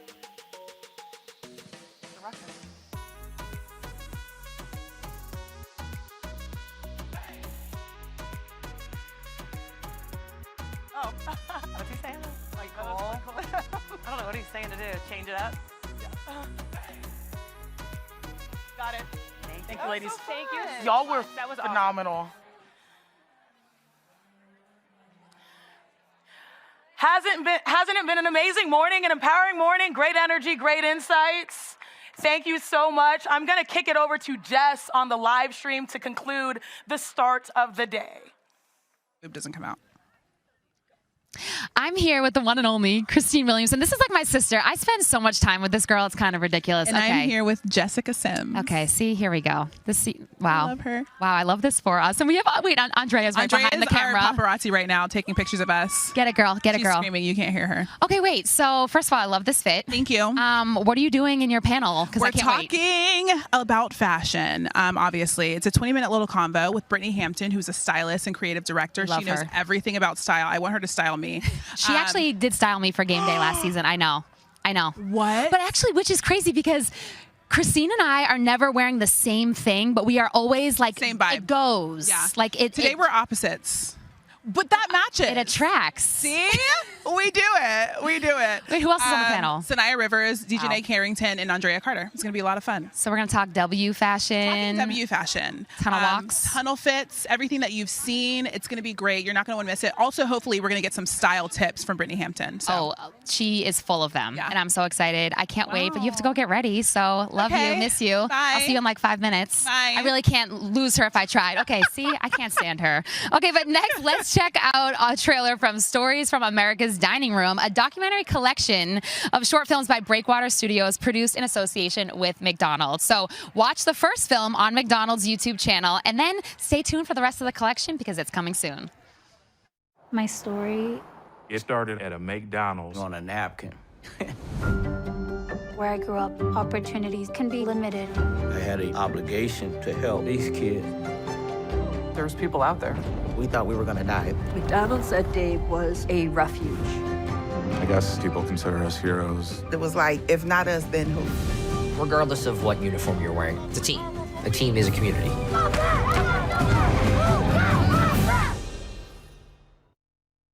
Watch the first film on McDonald's YouTube channel and stay tuned for the rest of the collection coming soon.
Welcome back to the ESPNW Women and Sports Summit presented by Toyota.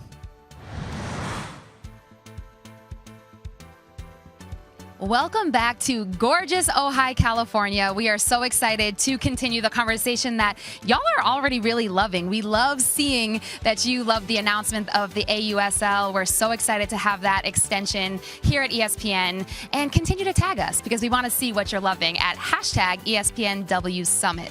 Now, personally, my favorite thing so far this morning is the vulnerability, just generally speaking, of all the women that have graced the stage. So specifically, Nicole Lynn opening up about the struggle of trying to find balance between work and personal. And then also NiJaree, Canady, and Madisen Skinner talking about how challenging it is to be in the spotlight and have all these expectations and so many eyes on you, and trying to be a kid and also managing and navigating this whole thing. So we are so excited because we have so much more programming to come. So up next is Golden State Valkyries. We have Ohema Nianen and Jess Smith with Hannah Storm.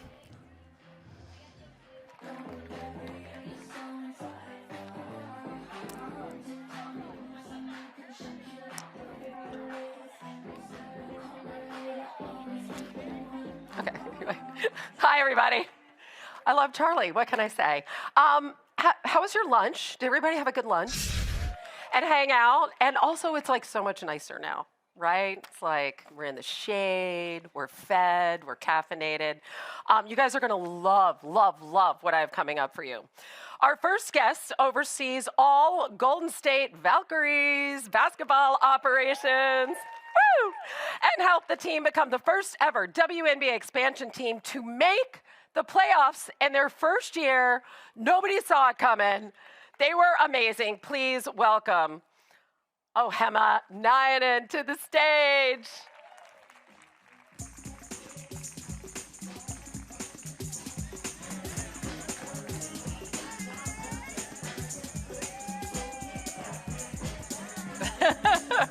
Okay, by the way, this totally slays her outfit, right? This is incredible. Thank you. Yeah, her mom found the fabric, and Chiney Ogwumike is going to steal that from you if you're not careful.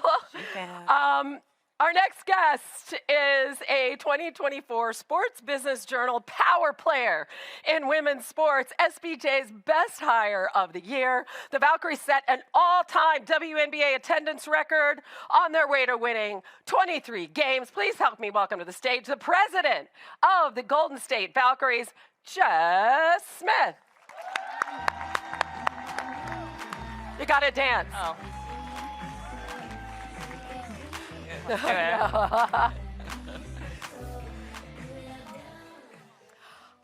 Amazing. So we were talking earlier this morning, and I guess I'm sure you guys are like me. You became aware of the Valkyries a year before they started playing, when on the first day of the WNBA season, they launched this incredible name, this incredible, beautiful purple colorway, this amazing logo, and they just planted their flag like in the sports space, unlike anything that I have seen in recent memory. So Jess, like, how critical was that moment, and what did you want people to understand immediately about what this franchise was going to be? Yeah, it was the most important thing that we did from a business perspective, especially being in the Golden State ecosystem, right? We are entering into an existing brand. I think most everyone here has heard of the Golden State Warriors, right? They have this player, Steph Curry, very good. And they've built a legacy in and outside of sport. And as we're entering the opportunity to be a part of Golden State, and yet build something as powerful as the Golden State Warriors, what does that mean from a brand perspective? So often when it comes to the branding of teams that are associated with the NBA and WNBA or different soccer leagues around the world, often it's seen as helpful to use similar colorways to show the affiliation. But that goes hand in hand with the assumption that the audience is the same. And for us, you want that audience to find your product in a unique way, but also as a brand new brand, regardless of your product, you have to find a way to capture everyone's attention. You know, so first and foremost, the brief for us was how do we have a color even, that when people see it, they can understand who we are, why we exist, and the opportunity to associate with us. And that was no small task. You know, the Valkyrie's name came from our fans. It was the first moment for us that we really listened to them versus going through our own process. You know, you go through the naming process and they're like, would you like to be a natural disaster? Would you like to be an animal? Let's talk more about how you're feeling and how aggressive By the way, you are. a really smart fan base, because most of the rest of America doesn't even know what a Valkyrie is, right? Like, we were like, what is that? Well, and I think it's interesting. So I didn't know until Marvel, for sure. Yeah. But the team had put out, the Golden State team, when they achieved the rights, put out a survey that said, what should the team name be? And 25% of people wrote in Valkyries. That's so cool. So there is a segment of the audience, which is that unique audience that was asking for it. Why would we not listen and build around that? So there's lots of fun things about our brand, but I will say that moment was incredibly crucial for us to be ownable in a way that we were here to stay, bold and powerful, and we weren't scared of people not knowing what a Valkyrie was or how to say it, because we knew once they did and we showed them how, that it was ours and ours alone. Really cool. That's my teammate. Yeah. So, teammate, let's talk about that right off the bat, because these two women came together at the Helm and literally created something. Ohema had been with the New York Liberty. Jess had been with Angel City. And, yep, we got some of those fans too. You guys came in at the same time and really built this thing from the ground up. What has that teamwork dynamic been like, Ohema? Nothing short of amazing. Like, I call her my peer mentor. I don't even know why I'm getting emotional, but like, it's really cool to sit next to. Let me just hype her up for 30 seconds. It might be a little longer. But she's the first. I love it. She's the first recipient of the WNBA Business Leadership Award, hosted by somebody. And that means a lot to me because she's put in a lot of work behind the scenes. And to be a teammate is to be somebody that doesn't have to worry about somebody else doing their job. I can be focused on basketball and she can be focused on business. And in us knowing that we are gonna work really, really hard in each of our roles, there was just like a sense of calm.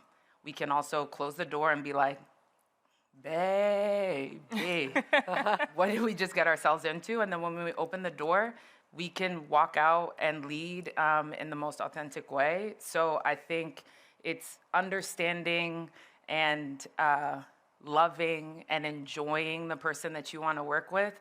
And also, we didn't have a choice. So, like, we had to figure it out. Right. In a way that was authentic to us. And now she can't get rid of me. So there's that. I love it. And you built the most valuable franchise in WNBA history. Talk about it. I mean, you attracted not just local, not just national, global brands to the table. What was the vision, which you've clearly delivered on, that you sold them? Yeah, for us, you know, I think it's really important when you think about partnership to understand that it is partnership. Who the brands are that come into your ecosystem say a lot about you and vice versa, which is why they're there in the first place to understand what those business measurables are going to be. But when I started, so many people were like, let's have a conversation, let's do this. And we had to take a minute to understand who we were first, what we were offering, what it meant to be a partner, what it meant to be a partner together, and what we were going to achieve. You know, so I think for us, so many people have been looking for the right opportunities to invest in women's sports, but also now understand the unique audience that exists here. But how you reach them is really, really important. You know, so we had to go in with a firm understanding of what our value was, first of all, but secondly, what this meant and how we were going to serve our communities and the communities that are represented on our court through our players as well. And we found that. We attracted the brands that wanted to be a part of that and by our side. Even our jersey alones, we have two partners. We have JP Morgan Chase and Kaiser Permanente on our jersey. Both of them separately in conversations were like, how does this jersey just mean something off the court, right? It's not just this moment that we took into account with being the 13th team and that responsibility that we had, but how are we giving back, you know? And we really focused with Kaiser Permanente on keeping girls in sport and diversifying the coaching pipelines of talent. So $25 from every jersey goes to doing just that. And And with JP Morgan Chase, how are we understanding and being a resource to our community with small business and making sure we're empowering and teaching and creating that community and network to help them succeed with the Violet Book of Business. So everything has an element to it that when people see us show up, they have to understand why we're there in the first place. It's purposeful. It is. Yeah, and meaningful. And then you had to put a team on the floor, right? I mean, that is no small feat. And how did you, obviously it turned out incredible, exceeding all expectations, but what was your game plan? What kind of players were you looking for? What was your vision? Yeah, the vision was co-created. Vanya Chernovets, who is now the GM with Portland, and Natalie Nakase, my first head coach. The three of us got together and we said, how do we want to build Valkyries basketball? What does Valkyries basketball mean? How did we define it? And then let's go in a really unique way. Let's go find athletes that are going to be down for this cause, right? Valkyries basketball cannot be defined by anybody else but the people. So first and foremost, who are you? What is your story? Why do you play the sport? If we're having a conversation with you, you know how to play the sport. So, okay, great, next. But why? Why do you want to play the sport? And then why do you want to be a good teammate? Being a good person, defining what good means, right? Like good is a very complex word. And are you ready to embrace the challenge? I think is also something that's very important.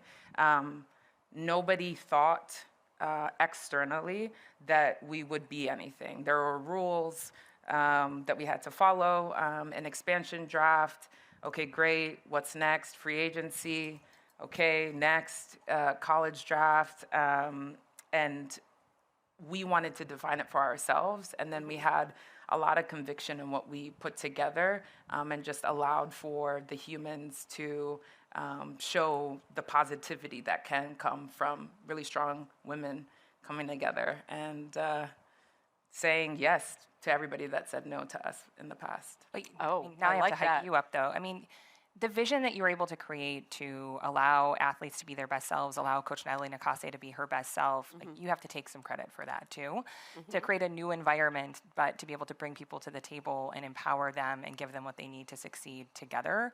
And I think if anyone watched Valkyries, I mean, I'm just as much of a fan because she won't recruit me. I've tried to play. No 7 days for Jess Smith. Oh, no. This is first. Like an ongoing conversation. It's not happening. It's not happening, but it might. We're not sure. It's still not sure. But watching that team form, and I think really appreciating the timelines that existed. Like, this team brought together a global product and brought these athletes to the Bay Area. Many had never been to the Bay Area. We have less than 3 weeks before we play a real game that counts in the standings. And even in that first preseason game, the grit, connection, and egoless basketball that, like, as fans we watched happen, it's just so fun to watch, but also I think so relatable from a fan base too, you know, but you have to take some credit for that because you hired the right people, recruited the right people, and then were able to give them the confidence to lean all the way in as their full self. Also making history, hiring the first Asian American head coach in the WNBA. Come on. Let's go. I went to an early game in New York. It was your first road game against the Liberty, and the Valkyries just literally blew the Liberty away. I mean, playing so hard, like from start to finish, knowing they weren't going to win that game, but they gave the Liberty a run for their money. So it was like that attitude, like right from the get-go, that was so important. And then at the end of the season, you have your biggest win of the year against New York. I see your grin on your face. That must have been unbelievable for you to go in there, to beat the Liberty, to have that win, not only from where you came from, but having that be the one that propelled you into the playoffs. Yeah, no, it was special. I think the competitive nature that we all have internally and that supersonic Coach Natalie Nakase has is the reason why we were as successful as we were, because we were relentless. People are going to say no. what does that mean? How are you going to move forward? How are you going to move forward together? Next man up mentality. And right? she's tough. She's a very tough coach. So you had to get players, right, who could take that and thrive in that atmosphere, correct? Absolutely. And she also cares. Yep. So she really understood the balance of let me get to know you, let me understand what buttons I can push, and then I'm going to ask permission to push your buttons, but you can't have any amnesia around it. You said yes, all right, let's go. So the accountability piece that she had for the athletes, but also the accountability for herself. If you watch any of her post-game press conferences, after every loss, listen to what she says. She's never placing the blame on anybody else but herself and her staff. And then, oh, by the way, she's Coach of the Year. Coach of the Too, Year. yeah, right. So, like, that's not by mistake. Yeah. You know what's unbelievable? You know, you referenced the Golden State fans, and obviously you go into a market where both in Oakland and San Francisco, and there's just a rabid fan base, and, you know, the games at the Oracle were unbelievable, like people standing the whole time. There's a standard of excellence within the organization, and yet, what percentage of your season ticket holders overlaps? It's like 7%? 7%. Right. Yep. What was the challenge of going into a place like that, but finding an entirely new fan base, right? And distinguishing yourself from the Warriors organization, while at the same time really enjoying the fact that this is like a top-rated organization with incredible facilities, an organization that gave you the tools that you needed. Yeah, we talk about it often because we get asked the question now, like, how did you do it? And one of the main answers is ownership. You know, this ownership group was committed from day one. They were curious from day one. They wanted to understand how to do it and allowed us to build things like facilities or the brand in a Valkyrie violet color that no one had ever done before our way, and saw the fruits of what that commitment to it meant. But from an audience standpoint, I learned a lot of this at Angel City through, you know, the innovation that we really attacked the market with. Like for so long, we talked about earlier, like you assume the men's sports fan is the women's sports fan. And by the way, they are sometimes, but that's not your core audience or who you're serving and building. Specifically, women's sports fans, everybody's been told it's a small market. But it's not true. They just weren't in anyone's database, or the passion that they had every single day. They weren't being met with the premier opportunity of a product, of the entertainment. I want the seat. I want the courtside experience. I want the sushi in the club. Like, those are elements of the fandom that you have to get right and commit to them. And there is this new audience pouring into women's sports too, a young, diverse audience. They know where they spend their time. They know where they spend their money. You have to serve them a product. Maybe they don't follow sports at all. In fact, we have so much overlap with things like the opera.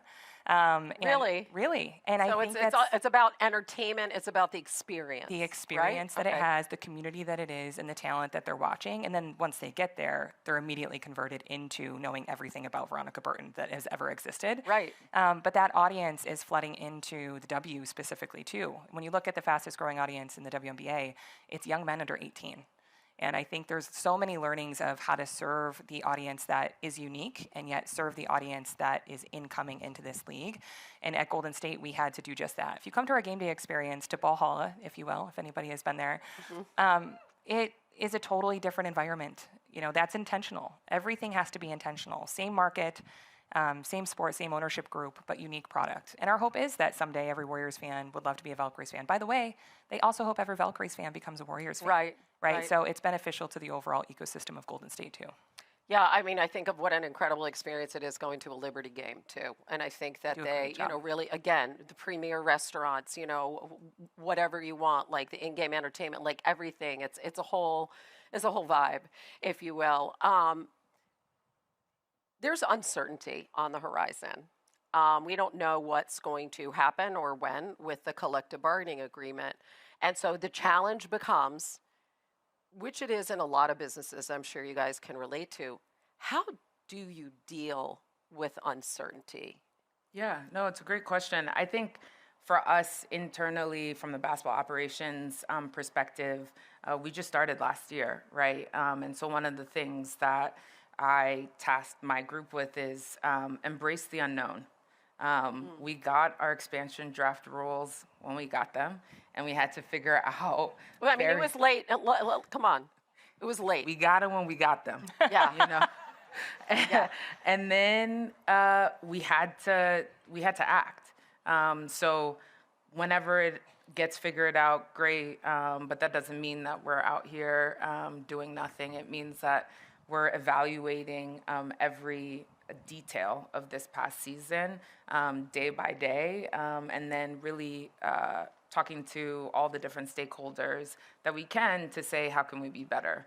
And I think that that's really, really important, is allowing for the flexibility of the unknown to not be intimidating, exactly.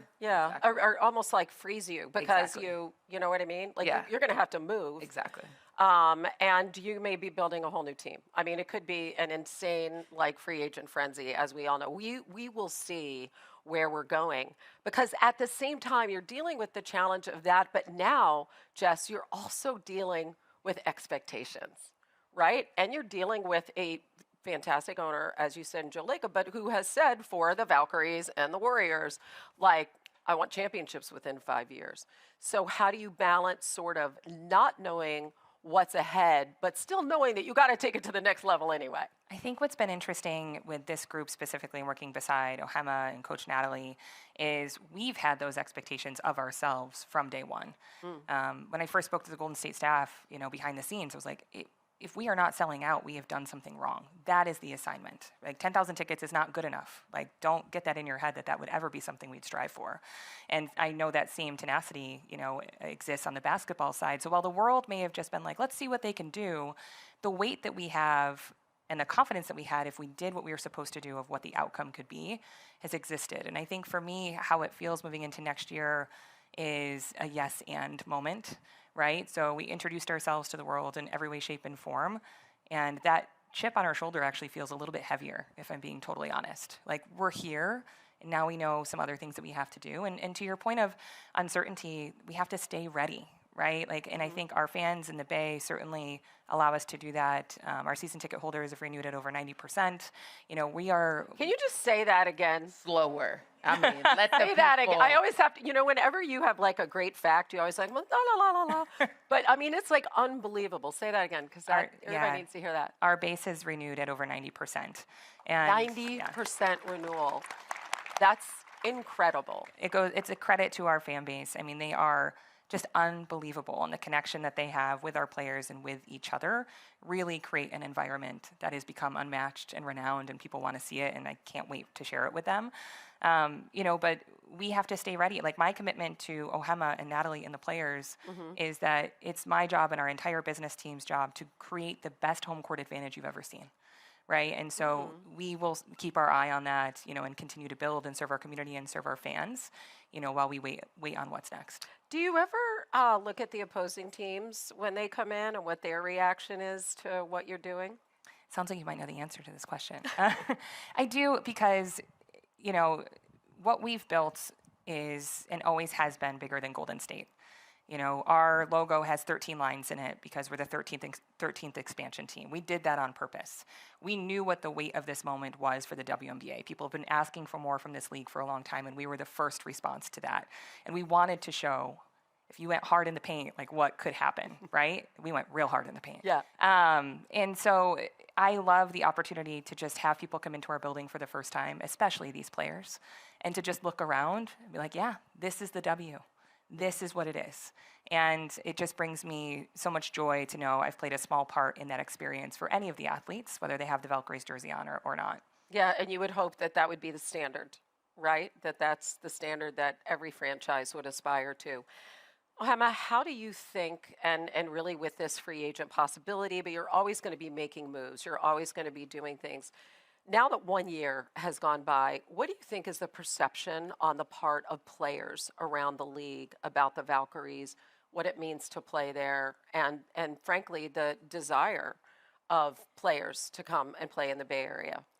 Yeah, I think it's two-part. One, we should ask them, because I think that they would be able to expound upon it a little bit more. You're having conversations, yeah, right? Like, for you sure. have a like sense. for the athletes that Right. wore the Valkyries jersey, and God bless all 17 of them that came in and out, they had a really positive experience. I think it's kudos to my operations team, more specifically, that created a family outside of the family that they all have. The Bay is far. And so for a lot of our international athletes, but even our domestic athletes, like you mentioned Veronica Burton, but like she's from Boston. So like that's far from the Bay. And so what is it that we can do to make you feel at home such that the only thing that you have to think about is basketball? And what can you do for our community, right? Like this is the first time we're growing a fan base. How can we be active participants in our growth?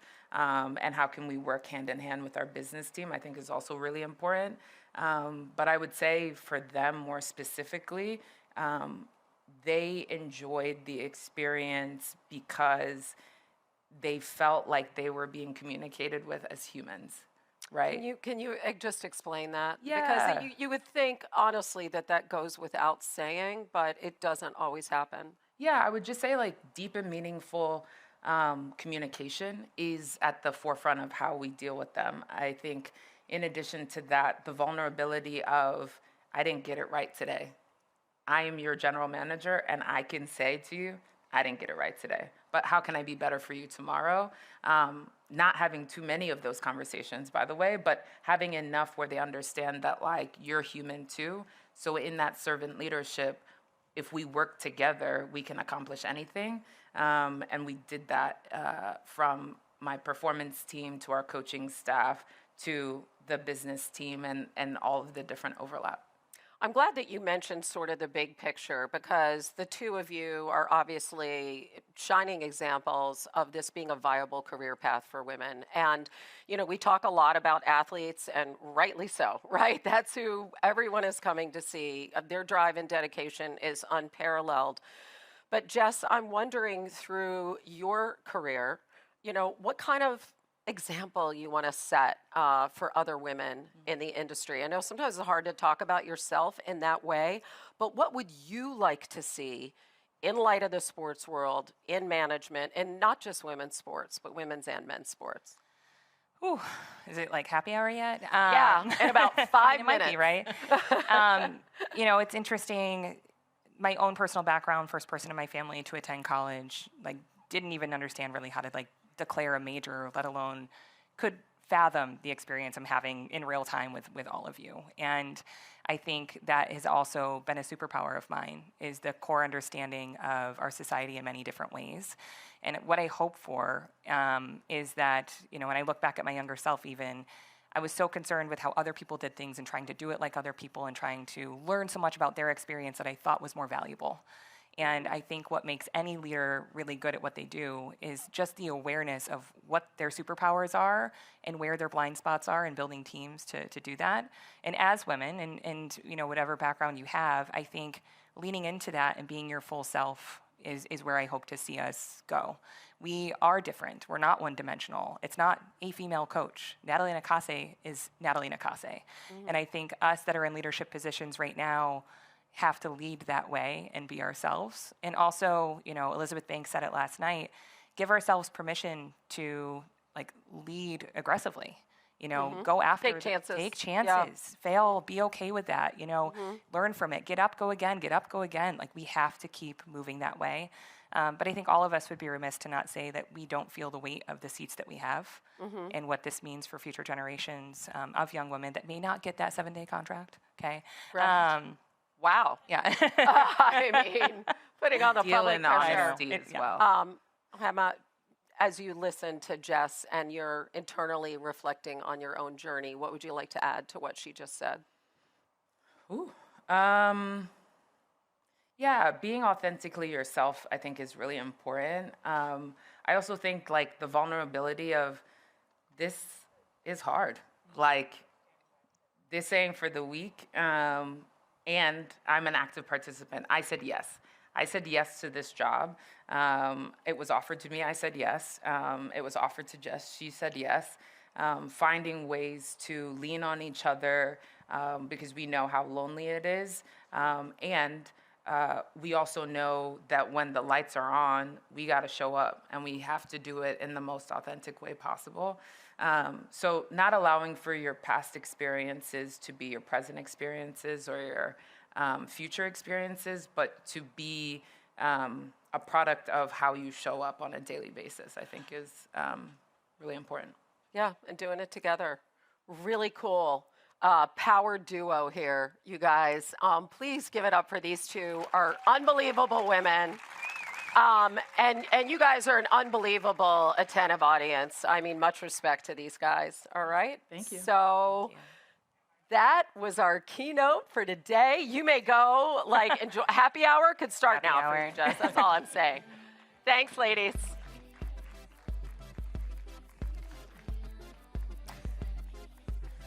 Okay, now we're going to bring up a woman who's a much better dancer than me. I think she just did a TikTok over there in the makeup room.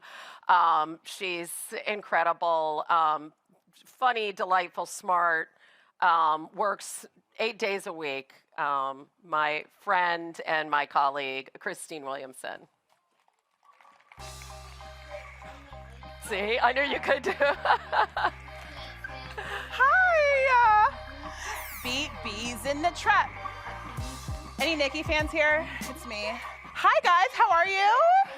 You guys all look great. I'm already sweating, so that's exciting.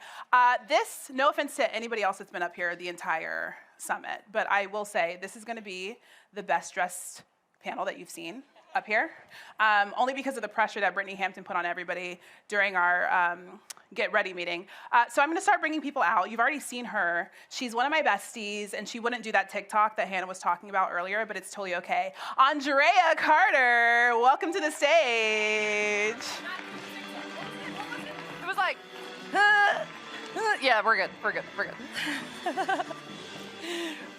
All right, next up, the 2024 Most Improved Player and 2024 All-Defensive First Team. She is a guard for the Minnesota Lynx. Please welcome to the stage, everybody, DeJohnay Carrington. She's a little slower than everybody else. Yeah.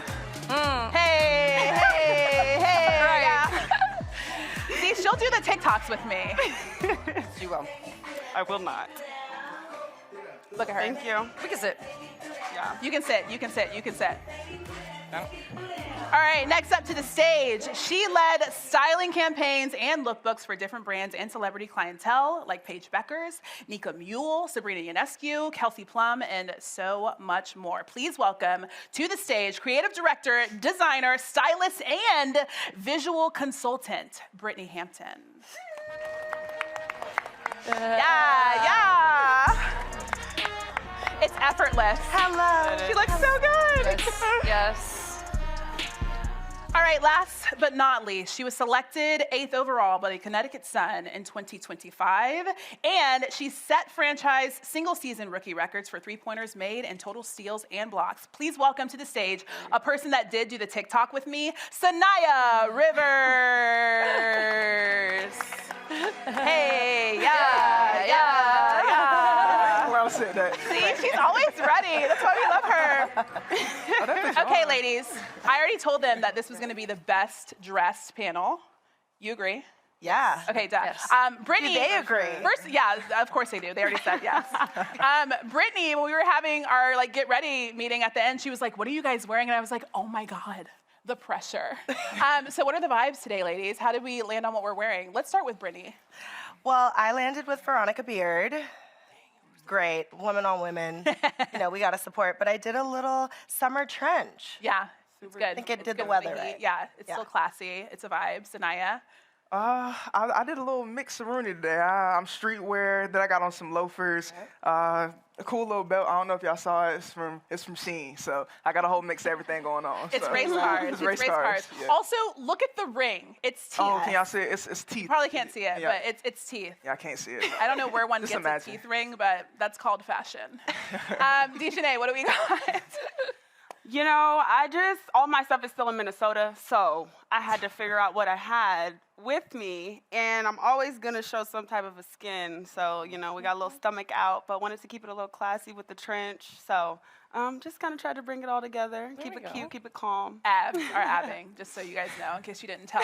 And Andrea Carter, what do you got? Yeah, I have this because Sydney sent it, and Sydney's my stylist, Sydney Page. So styled by Sydney Page. That's my girl. She knows me really well. I had something else on earlier that I thought was more stylish. It was cute. It was cute, but it was hot. But it was hot. Yeah. So then I had this, and I was like, oh, it's perfect. It was very cute. All right, I got this set from the Frankie shop, and it got to my house an hour before I had to leave my house. So I had packed a whole other outfit, but it's hot, so I went with the shorts. Thank you. Okay, guys, so we're talking about fashion. We're talking about style. Everybody here has clothes on, so everybody has to get dressed in the morning, as we already know. But style is a little bit different, and so is fashion. So for those that might not understand why it's important, Brittany, why do you think style is important? Style is important because it's really a version of you, right? And being able to identify yourself. I think that we tend to forget that past the jerseys and everything else that a lot of these clients are wearing on a day-to-day, they don't get to truly be themselves. So it's a time to be uniquely you. And one of the things that I like, Brittany, when we were talking, was that you said that people like to tell their stories through what they're wearing. And that's one thing that you help them do. So, Dejanay, when you think about what you're wearing before a game or just in general, what story are you trying to tell with your outfits? I think I just love the duality of women in general, and especially professional women athletes. So for me, I can be strong, but I can also be sexy. I can be competitive, but I can also channel that into something else, into fashion. And so I'm going to come in dressed what makes me feel confident in life, because that also allows me to feel that same type of confidence on the court. I truly am a believer of look good, feel good, play good, play good, pay good. And important, very important. Yeah, the last part, real important, you guys. But I really am. So I feel like when I get myself together for a game and the way that I walk in, the way that I feel, that confidence, that like I'm here as me, it translates to on-court performance. Yeah, and that's something, Sanaya, that we were talking about last week, is just the fact that when you feel good when you walk into the building, that's when you are able to be confident when you go onto the basketball court, which is so interesting because I feel like there was a time where it was the opposite. But how would you describe your story and the confidence that how you dress gives you? Yeah, I don't know how much I can say after that, for sure. Like, if I look good, I'm definitely going to play my best game ever. I was telling y'all, like, if I have a haircut, fresh haircut, right now I don't have one. That's why I got a hat on. But usually when I look good, I play my best. But when I'm coming to the games, I think, you know, everybody has the same jerseys on. So when you come in the tunnel fits, everybody just looks different. Everybody gets to be themselves, be authentic. I think being able to, you know, have fashion and just find yourself, I feel like it just gives you a confidence booster. Being able to find some self-worth because you just get to do you in the tunnel fits. It's just you and the camera. So, yeah, like you said, everybody out here had to get dressed themselves, but everybody looks different. So I think that's just the beauty of style and fashion. Andrea, you mentioned Sydney and the fact that you decided that you wanted to get a stylist. And Sanaya just mentioned how it's you and the camera. You're on the camera every single day, honey. So you decided that you wanted to get a stylist to help kind of curate your look and the story that you want to tell. Why did you decide to go that route? Honestly, so I'm not naturally gifted in style. Like, you know, how you, obviously all of you are very stylish. Like, you can see different items and put them together and you just know what's going to go with what. I don't have that. I never have. And it was starting to get stressful. Like, what do I want to wear on air? What do I want to wear to this event? What do I want to wear to that event? What matches this moment? What fits this? And I just didn't know. And so I started feeling like the bandwidth that I wanted to have to talk about the players and talk about the game, I was worried about what I was going to wear. So I was spending more, what? Body tea. Okay. I just felt like I was spending more time thinking about the clothing than I was the analysis. Absolutely. And I just think the players deserve my best work. Yeah. And again, I want to feel my best, but I needed someone to help me with that. Yeah. And Sydney, she's a good friend of mine. She knows me. And through working with her, I've learned and she's helped teach me. So she's styled me, but she's also helped teach me what I like so I can kind of have a little more control on what I'm wearing. I think that's crucial because, Brittany, that's something that you do for those that don't know how to dress or maybe don't know how to express themselves. You get to know them and you figure out what would look good on them, how they would feel the most comfortable and confident. So how do you help them get to that point? It does start with us understanding the storytelling elements, right? And sitting with you, creating a mood board, understanding color palettes that you love, understanding trends that may or may not be in, but then also just, again, like, I think we live in a world that's constantly defining who we are. And outside of that, it's like, how do we define ourselves? And we have to be able to do that by showcasing who we are through our clothing. Yeah. It's our first way to tell so, you know? Dejanay mentioned something that I thought was very interesting. You said the word duality, right? You guys are more than one thing. And I think the WNBA does a really good job of being able to highlight women that express themselves in different ways, whether it's more masculine or more feminine, if you're wearing a short dress or, you know, baggy pants. Sanaya, how have you seen that play out in the WNBA and just people being able to express themselves in that way? Yeah, I'm always looking forward to tunnel fits after the games, just seeing how everybody showed up and showed out. And they do it well. Like you said, some people are more masculine presented, some are a little more feminine. Yeah, I just love seeing what we're doing because obviously we're more than basketball. And like you said, I think the W does a great job at displaying that and telling our stories outside of basketball. So I'm just blessed they've been able to tell my story because I tell people all the time I'm more than that basketball and more than the court. So I think starting with fashion, I think that's a way just to let people like in and get to know me as a person. So I think this is a great way. I want to talk a little bit more about that really fast because she just told me that she got a sewing machine. I did. Because she's starting to dabble, you guys. I did, a little bit more into fashion. So I don't know how to use it yet. But she's new to this. She's trying to learn, and I love that about her. Drea, so we just talked about, obviously, the duality, how players are now able to express themselves. And when you think about covering the WNBA specifically, I think back to Sue Bird, Diana Taurasi, when they were young and they were being told that they had to look a certain way to be taken seriously and they couldn't express themselves in the way that they wanted to through their clothes. Now they look great and they figured that out.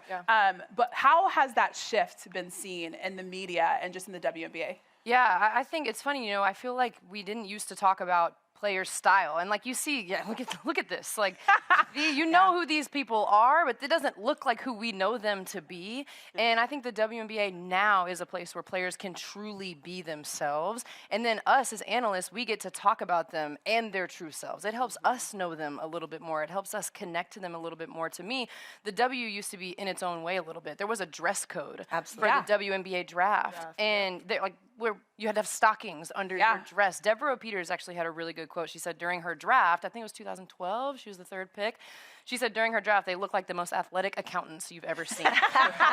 and it just shrinks the scope from which they can be seen. It shrinks the opportunity for brand deals. It shrinks the opportunity for brands to see them and think, oh, my clothes would look good on that player. I think this player would look good with our product, with the outfit that she has on. And so even for us as analysts, it's kind of like, what is she wearing as she walks into the game? And she looks confident. Look at her walking in and whatever it is. Or even in the opposite of it, if she's in a white T-shirt today, okay, great. She means business as well. And so it just gives us something else to talk about to humanize the players and help fans at home connect to who these women are. And we didn't have that opportunity before because all the players came in looking the exact same. And to be honest, looking uncomfortable. So you're not going to show it because she doesn't look comfortable. We're not putting that on TV. It's just expanded our scope of analysis and connecting to you all. Dejanay, I'm curious because you've been in the WNBA now for 5 years, and it's honestly, tunnel fits have shifted even since then. When you think about how people are taking it seriously, it's become a part of their brand specifically. How have you seen that shift in the W? Yeah, like you said, I mean, I've only been in for 5 years, still young. But yeah, even at the beginning of the time that I got in, it was like I have never, and I'll put all my money in my bank on it. I have never gone to a game not in an outfit, period, ever. Since my rookie year game one. And I feel like that is only now becoming common throughout the league. People were just like, man, I'm just going to play the game. People wear their uniforms. People wear their warm-up sweats. Like, it just wasn't a thing because there was no capitalizing off of it. And I feel like now, because brands are more invested in women's sports and in female athletes and in just athletes in general, that people take a little bit more notice and a little bit more time, like, okay, maybe if I put a little more time into this bucket, it can turn into something bigger in another bucket. And I think that's what we've seen with so many players taking ownership of their brand as a person, starting when the camera turns on in the tunnel, not starting on the court. So I think that's what you've seen in the shift over the past, for me, the past 5 or so years. So you're not new to this. You're true to this. So Naya, I know when you said I've been here. I'm the founder, actually. So Naya, when you got drafted, you talked about how you, before, just used to wear black, nothing too crazy. And then you go into the draft and you're like, I'm going to do something a little bit different. And now she has a sewing machine. She doesn't know how to use it, but she does have one. So fashion is like a huge part of your brand and what you do. Why has your expression and your clothes changed over the course of really a little bit over a year? Oh, man. Let's see. Before my mom passed away, I think she was my biggest supporter, biggest motivator. Like, she was the one that instilled all that confidence in me. She was like, oh, baby, you're beautiful. You got that beautiful chocolate skin. You got the height. You got the legs, all that.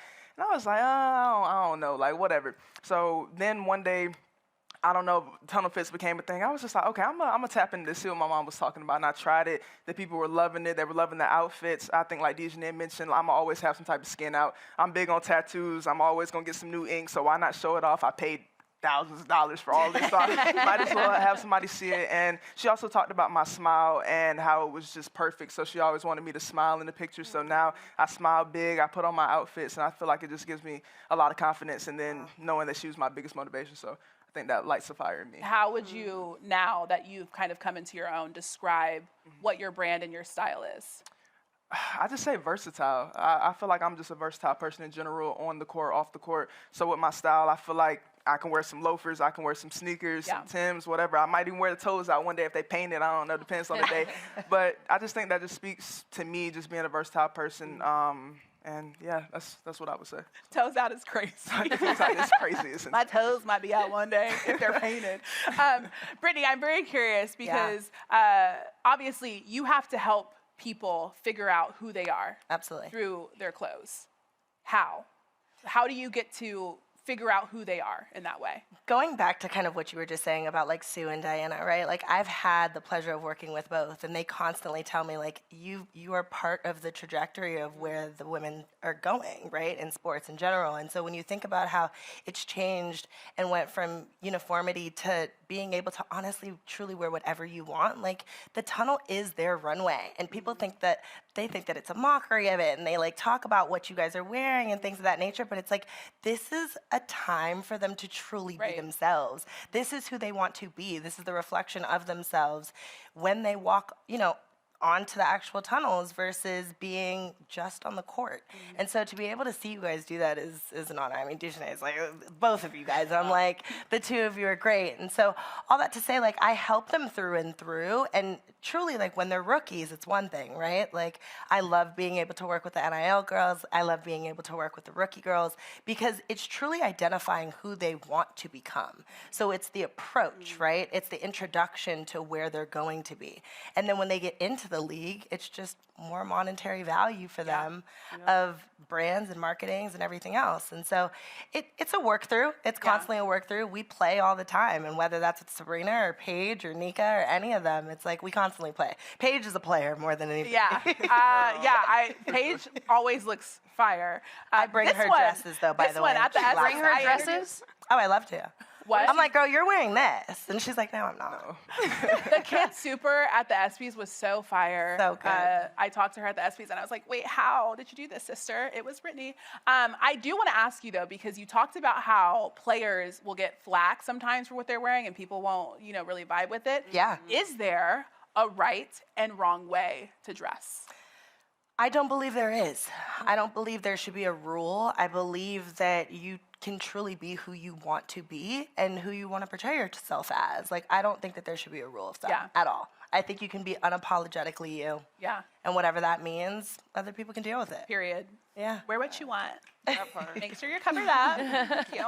I want to ask you, Andrea, because we were talking last night about something that was very important about how the WNBA has used fashion and style and what they're wearing to put out a bigger message. It's not just what's happening on the basketball court, but things that are happening in the world. How have you seen that play out in the WNBA? Yeah, I think one of my favorite things about covering the W, and especially now that everyone is so stylish and so fashionable, is there are such unique individuals, right? Different styles, different backgrounds, different tastes, but the way that the W can form a unified front with a ton of different individuals, but form a unified front to fight for something by all putting on a T-shirt or wearing the same T-shirt, like pay us what you owe us, say her name back during the bubble when the season was dedicated to Breonna Taylor. There were so many different moments throughout the history of the W. They've worn gun violence shirts before in their warm-ups. They've worn Black Lives Matter shirts. And so for them to be able to speak for things they believe in together as a group, despite being different individuals, to band together and do that and wear the same shirts and do it together. And that's what the league has always done. Like, pay us what you owe us was a great moment, but again, you said not new to this, true to this. The W has done that for social justice, anything that they think is an inequality, they stand for it together, and they use fashion by all wearing the same shirts to kind of get that message across, and we've seen it. So Vote Warnock was another moment. Me being in Atlanta, that was a huge moment for us. So yeah, I think that the W is really special in their ability to do that. And I think that's huge, as there's a B. Okay. I think that's huge.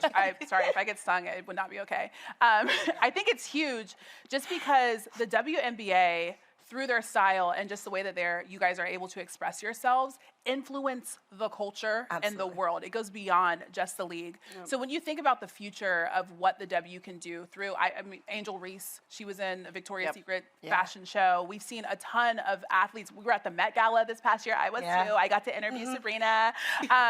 So just watching the fact that the WNBA is taking this form of self-expression. Look at her. Looking good. This form of self-expression and allowing it to shift the culture and influence the culture. Dejanay, when you think about that, what do you hope for the future? I mean, I really feel like this is genuinely just the tip of the iceberg. Absolutely. I think there's so much, I know there's so much more. People are just finally recognizing what has always been there and investing in that. And so I think that now that they're starting to realize that there's so much that can come from investing in women and women's sports and women athletes, female athletes, whatever, I think now you're just going to see more and more corporations being like, okay, like, whoa, they're doing that with this player, they're doing this with a female athlete, like just doors and spaces that they never even imagined, that we never even imagined that we could be in. I honestly, if you think 20 years back, do you think anybody in the WNBA would have said yes? In 20 years, somebody will be walking the Victoria's Secret runway. No, absolutely not. I genuinely believe nobody thought that. And now that that's happening, imagine what the girls are now dreaming for in 20 years. I want to do this, and that. Things that even right now we probably can't even fathom. So I just hope that we continue to put ourselves out there and take those risks. That was a risk for Angel to take. She's a basketball player. That's not all she is. But to walk a runway with millions of people, that's a risk. You're putting yourself out there, but she did it for the next generations so that they can say, oh, she did that. Now I can dream of anything. So I just hope that we continue to give the next generations that representation, continue to take chances, continue to bet on ourselves, and that the brands continue to also bet on us. Listen, give us our money. Hello. Sanaya, obviously Dejanay just said that very beautifully, but what do you hope for the future when it comes to the WNBA and how you guys are able to influence the culture? Yeah, I think just to piggyback off that, because she did a beautiful job, but I just think emphasizing that we can do both, you know what I mean? So Angel's obviously a basketball player, but you see her walking runways, and it's just amazing. You see Flau'jae doing both music and you see basketball. So I think just motivating the youth just to know that you can do both. You know, you don't have to just pick one thing. You know, if you believe in yourself, stay true to yourself, you can do whatever you want, as many things as you want. Just adding value to yourself and doing both. So, Period. Andrea, as the media, when it comes to how the WNBA has been able to impact the culture through how they express themselves through clothing, and as you just mentioned, Flau'jae obviously is in the music space. How do you see that looking like in the future when it comes to that shift and how we're covering the WNBA? Yeah, I mean, I think covering more of what these players are doing outside of the sport and, having more coverage, having more shows, because there's more to discuss and there's more to talk about. Brands being invested in shows, and brands being invested in these players, that leads to other platforms. I mean, I get asked, I have so many more requests now for all of our different shows to talk about the W than I did even just a few years ago. Right? First Take is Calling, they want to have a segment on the W, and we didn't have that before.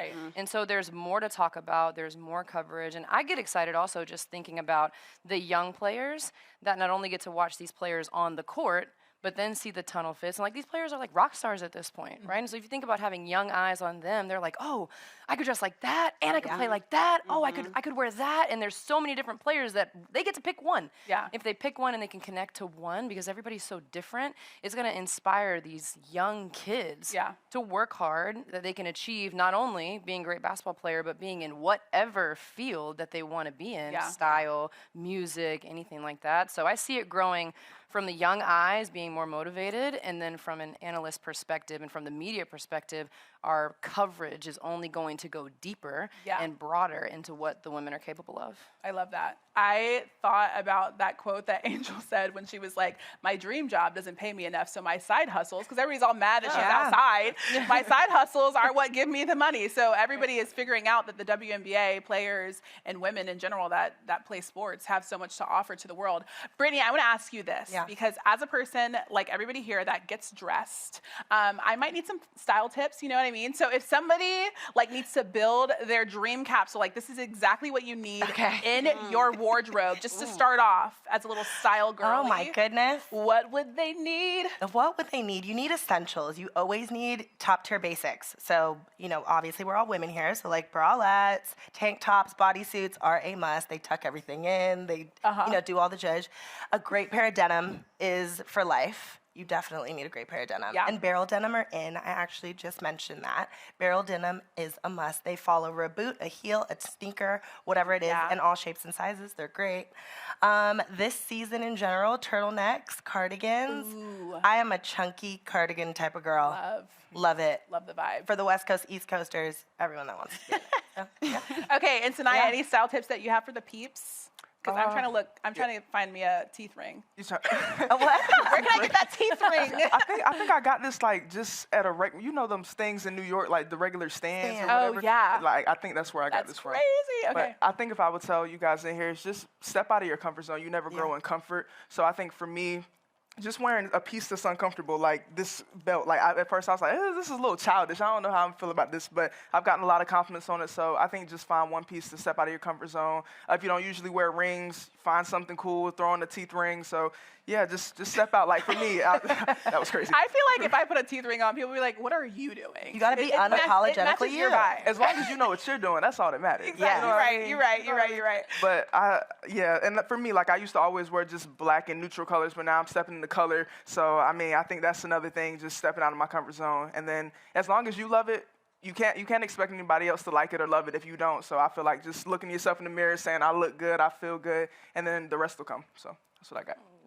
Dejanay. Wait, do people ever say, oh, look, it's mayonnaise to you? Huh? You know what I'm talking about? Oh, look, it's mayonnaise. Y'all know what I'm talking about? What are you talking about? That's just It's me. mustard. Anyways, no, you're right. But have you ever watched The Proud Family? Yes. There was an episode, Dejanay on there, and then the uncle, I forget the uncle's name, he opened the door and he said, oh, look, it's mayonnaise. Oh, I got it. And then she said, that's Dejanay. And then he said, that may be, but you got some mayonnaise on your lip, child. Wipe it off. Okay, anyways, I'm in this world on my own. I can't even help you. I want to help you so bad, and I can't help you. That was an age moment. Okay, no one has ever said that to Everybody, me. delete that part. Dejanay, any style tips for these people? Yo. I'm going to find the episode, and I'm going to tweet it, and I'm going to put hashtag ESPNW for 2025. Okay, what do you... No, that hasn't happened to me. But my fashion tip or style tip, let me reel it in. Probably, for me, it would be dress for your body. I know what does not look good on my body, and I stay away from those things. Even if I want to work with a stylist and they're kind of like, oh, this might look really good or this or that. Like, at the end of the day, yes, they are professionals at what they do, but I've had this body all my life. So I know what looks good on me and what makes me feel like I look good. Maybe someone else might be like, oh, no, that looks good. But I know what I feel good in. So I would say to dress for your body. I'm not too much for like the wow factor every single tunnel. I just want to look sexy to me. Yeah. Like, and if I feel like I look good, then I don't care if it's the wow for the world. Like, I know Sanaya was like, get out your comfort zone. I don't do that, honestly. I stay within that's just what works for me, though. I stay with what works for me. I stay in that box, and I stay, I might dip my toe in something that's out my comfort zone, but at the end of the day, I feel like I know what looks good on me, and when I'm ready to expand that box, then I'll add things to my box, but I stay in there. You do still push the I was about to say, Do but she I? always You looks push. fine. I don't feel like I do at all. Girl, anyways, pushes. go to her Instagram and like all the pictures. 'cause I we don't already think know. I push the boundaries. We already I'm know. always going to have some skin showing. I'm going to have a little bit of color. It's that street sexy, classy, but like always a splash of sexy. Like right now, I ain't got no bra on. That's my splash of sexy. You know what I mean? Like something that's for you, and this is for me. It makes me feel good and confident. That sounds like she's pushing boundaries, doesn't it? I love that for you. I don't think so. Andrea, now that you've kind of come into your own when it comes to style, what have you learned about style? I think, I'm definitely one that knows what I'm comfortable with. Like, Sydney already knows. I'll pick up something and she's like, I know. Just try it. Just try it on. And I'm like, no, I'm not putting that on. It's got ruffles on it. I don't like ruffles. That has too much pattern. Like, I do, because it starts to give me anxiety if I don't have something on that I feel good in. I start to feel stressed out. So I do think trusting yourself. But I will also say, and this is kind of for style or really for anything that you're trying to do, just have good people around you. Have people that know you and that you trust. Like, I have really close people in my life that if I have something on and I'm on it in a show or I have it on in a show, they might be like, it's nice, but you don't look like yourself. Or like you don't look like you feel like yourself, or you don't look like you feel good. And they can kind of get me back on track even if I'm trying new things, or if I'm staying in my box too much. They can be like, no, Drea, this is good, and I trust them. Yeah. But it can't be everybody. Like, you can't just ask everybody's opinion, and I think you can go a little left asking for too many people's opinion. For sure. So having people, like you're one of the people that I will call, where I'm like, Christine, what do you think about this? Yeah. And I trust what you would say. And so then once I hear from you, I'm like, okay. Like, I automatically feel better. Right. So I think just in anything, but style in particular for me, having good people around me that I trust gives me more confidence in this space when I put something on. I want to ask another question. Yes, and you look good today. I want to ask another question because I think this is very important. When we were talking backstage tonight, you were talking about where you got your stuff, and you're like, it's not that deep. Like, you can get it wherever. It's really about, knowing what looks good. But when people think about fashion, they think of big brands, high labels, et cetera, spending a lot of money. Everybody don't got money, or we're trying to save money. So in this what economy, is in this economy? So what do you think is the difference between, and I know people have asked you this question before, fashion and style? I mean, highs and lows are important, right? I think that everyone has to be able to be eclectic in their own rights. Like I love to go into other people's closets. I am a rewearer. I am a reshopper. I love that. Trade with your friends, trade with your community. Because half the time, fashion constantly repeats itself anyways. And so I think that when we think about the women that are currently being presented, they don't have a lot of those dollars behind them, which is what I get to approach with a lot of brands in general. It's like it's letting them know that they should be supporting them on the back end, right? It's knowing that brands should be sending you guys things and should be supportive in that element because that's the way to push the needle. Okay, so I'm going to tell you right now, I converted one of my third bedroom is a closet, okay? And even though there's rows and rows of clothes, every time I go in my closet, I'm like, there's nothing here. In here. Where can I get some Resell. inspo? Because I hate it all. Well, Pinterest is great. Pinterest is still a thing. You're right. Okay. Pinterest is still a thing. So how can we need to zhuzh up our style just by going on Yeah, Pinterest? but also throw out the things that no longer serve you. Throw them out or give them to people. Give them to your friends. If you have a dress that you know you love and you're like, it's a size 0, I can't fit this anymore, throw it out. Yeah. But also give it to someone else. Donate. Sarah Correct. Spain Give it tells out. everybody There that it they need is. to donate, which I do Donate. have a huge pile of Goodwill clothes that are on the counter in my living room. So, yeah. And the holidays are coming up, so donate. Yeah. Yes, yes. We need a holiday clean. Well, guys, this has been amazing. Anything that you want to say to wrap it all up? Dejanay? She said, I don't push boundaries. My boobs are out. That's not a boundary to me, though. That's just how I live my life. Period. Unapologetically you. I love it. Okay, well, I love you all. Should we do like a little fashion runway when we walk off? Sure. Because that's what we are. Fashion or style. I don't know. We're both. Okay, that was great. Thanks, Thank you, guys. My butt is so sweaty. Oh, my God.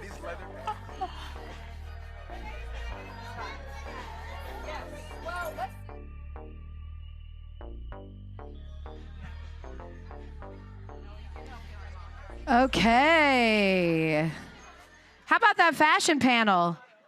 You know what was interesting is that Brittany told me that the season's new accessory is sweat. And so, you guys, we are all on trend. You know what I mean? If you're a little bit musty, it's because you're on trend. I just want you to know that. I'm just like lingering like a weirdo in the, sure, I'll get in here. There we go. Yes. Yeah, like fish in the aquarium. We're just getting stared at while we're not talking. We do want to say thank you so much to joining us today, especially to our live stream audience. A reminder, we're back here on stage at 7:30 p.m. We've got our we've got our Global Sports Mentoring Program Showcase, which is always a highlight of the conference every single year. And then we've got a conversation and performance with Sarah Spain and Maren Morris. All of that is still ahead, but for now, as we say goodbye to the live stream, we get it back to my girl, Jess Sims. I'm a huge Maren Morris fan. I'm so excited to see her tonight. I really hope that she plays the song Bones. And we're good. It's one of my favorites. Hi, everyone. This is Caitlin Lofts coming in live from the Summit in Ojai. I am so excited to hear Maren Morris perform tonight. Her song Girl, it's all about overcoming your insecurities, and even if you are a mess, you still have strength inside. Right in front of you. So you're coming off of that. Okay.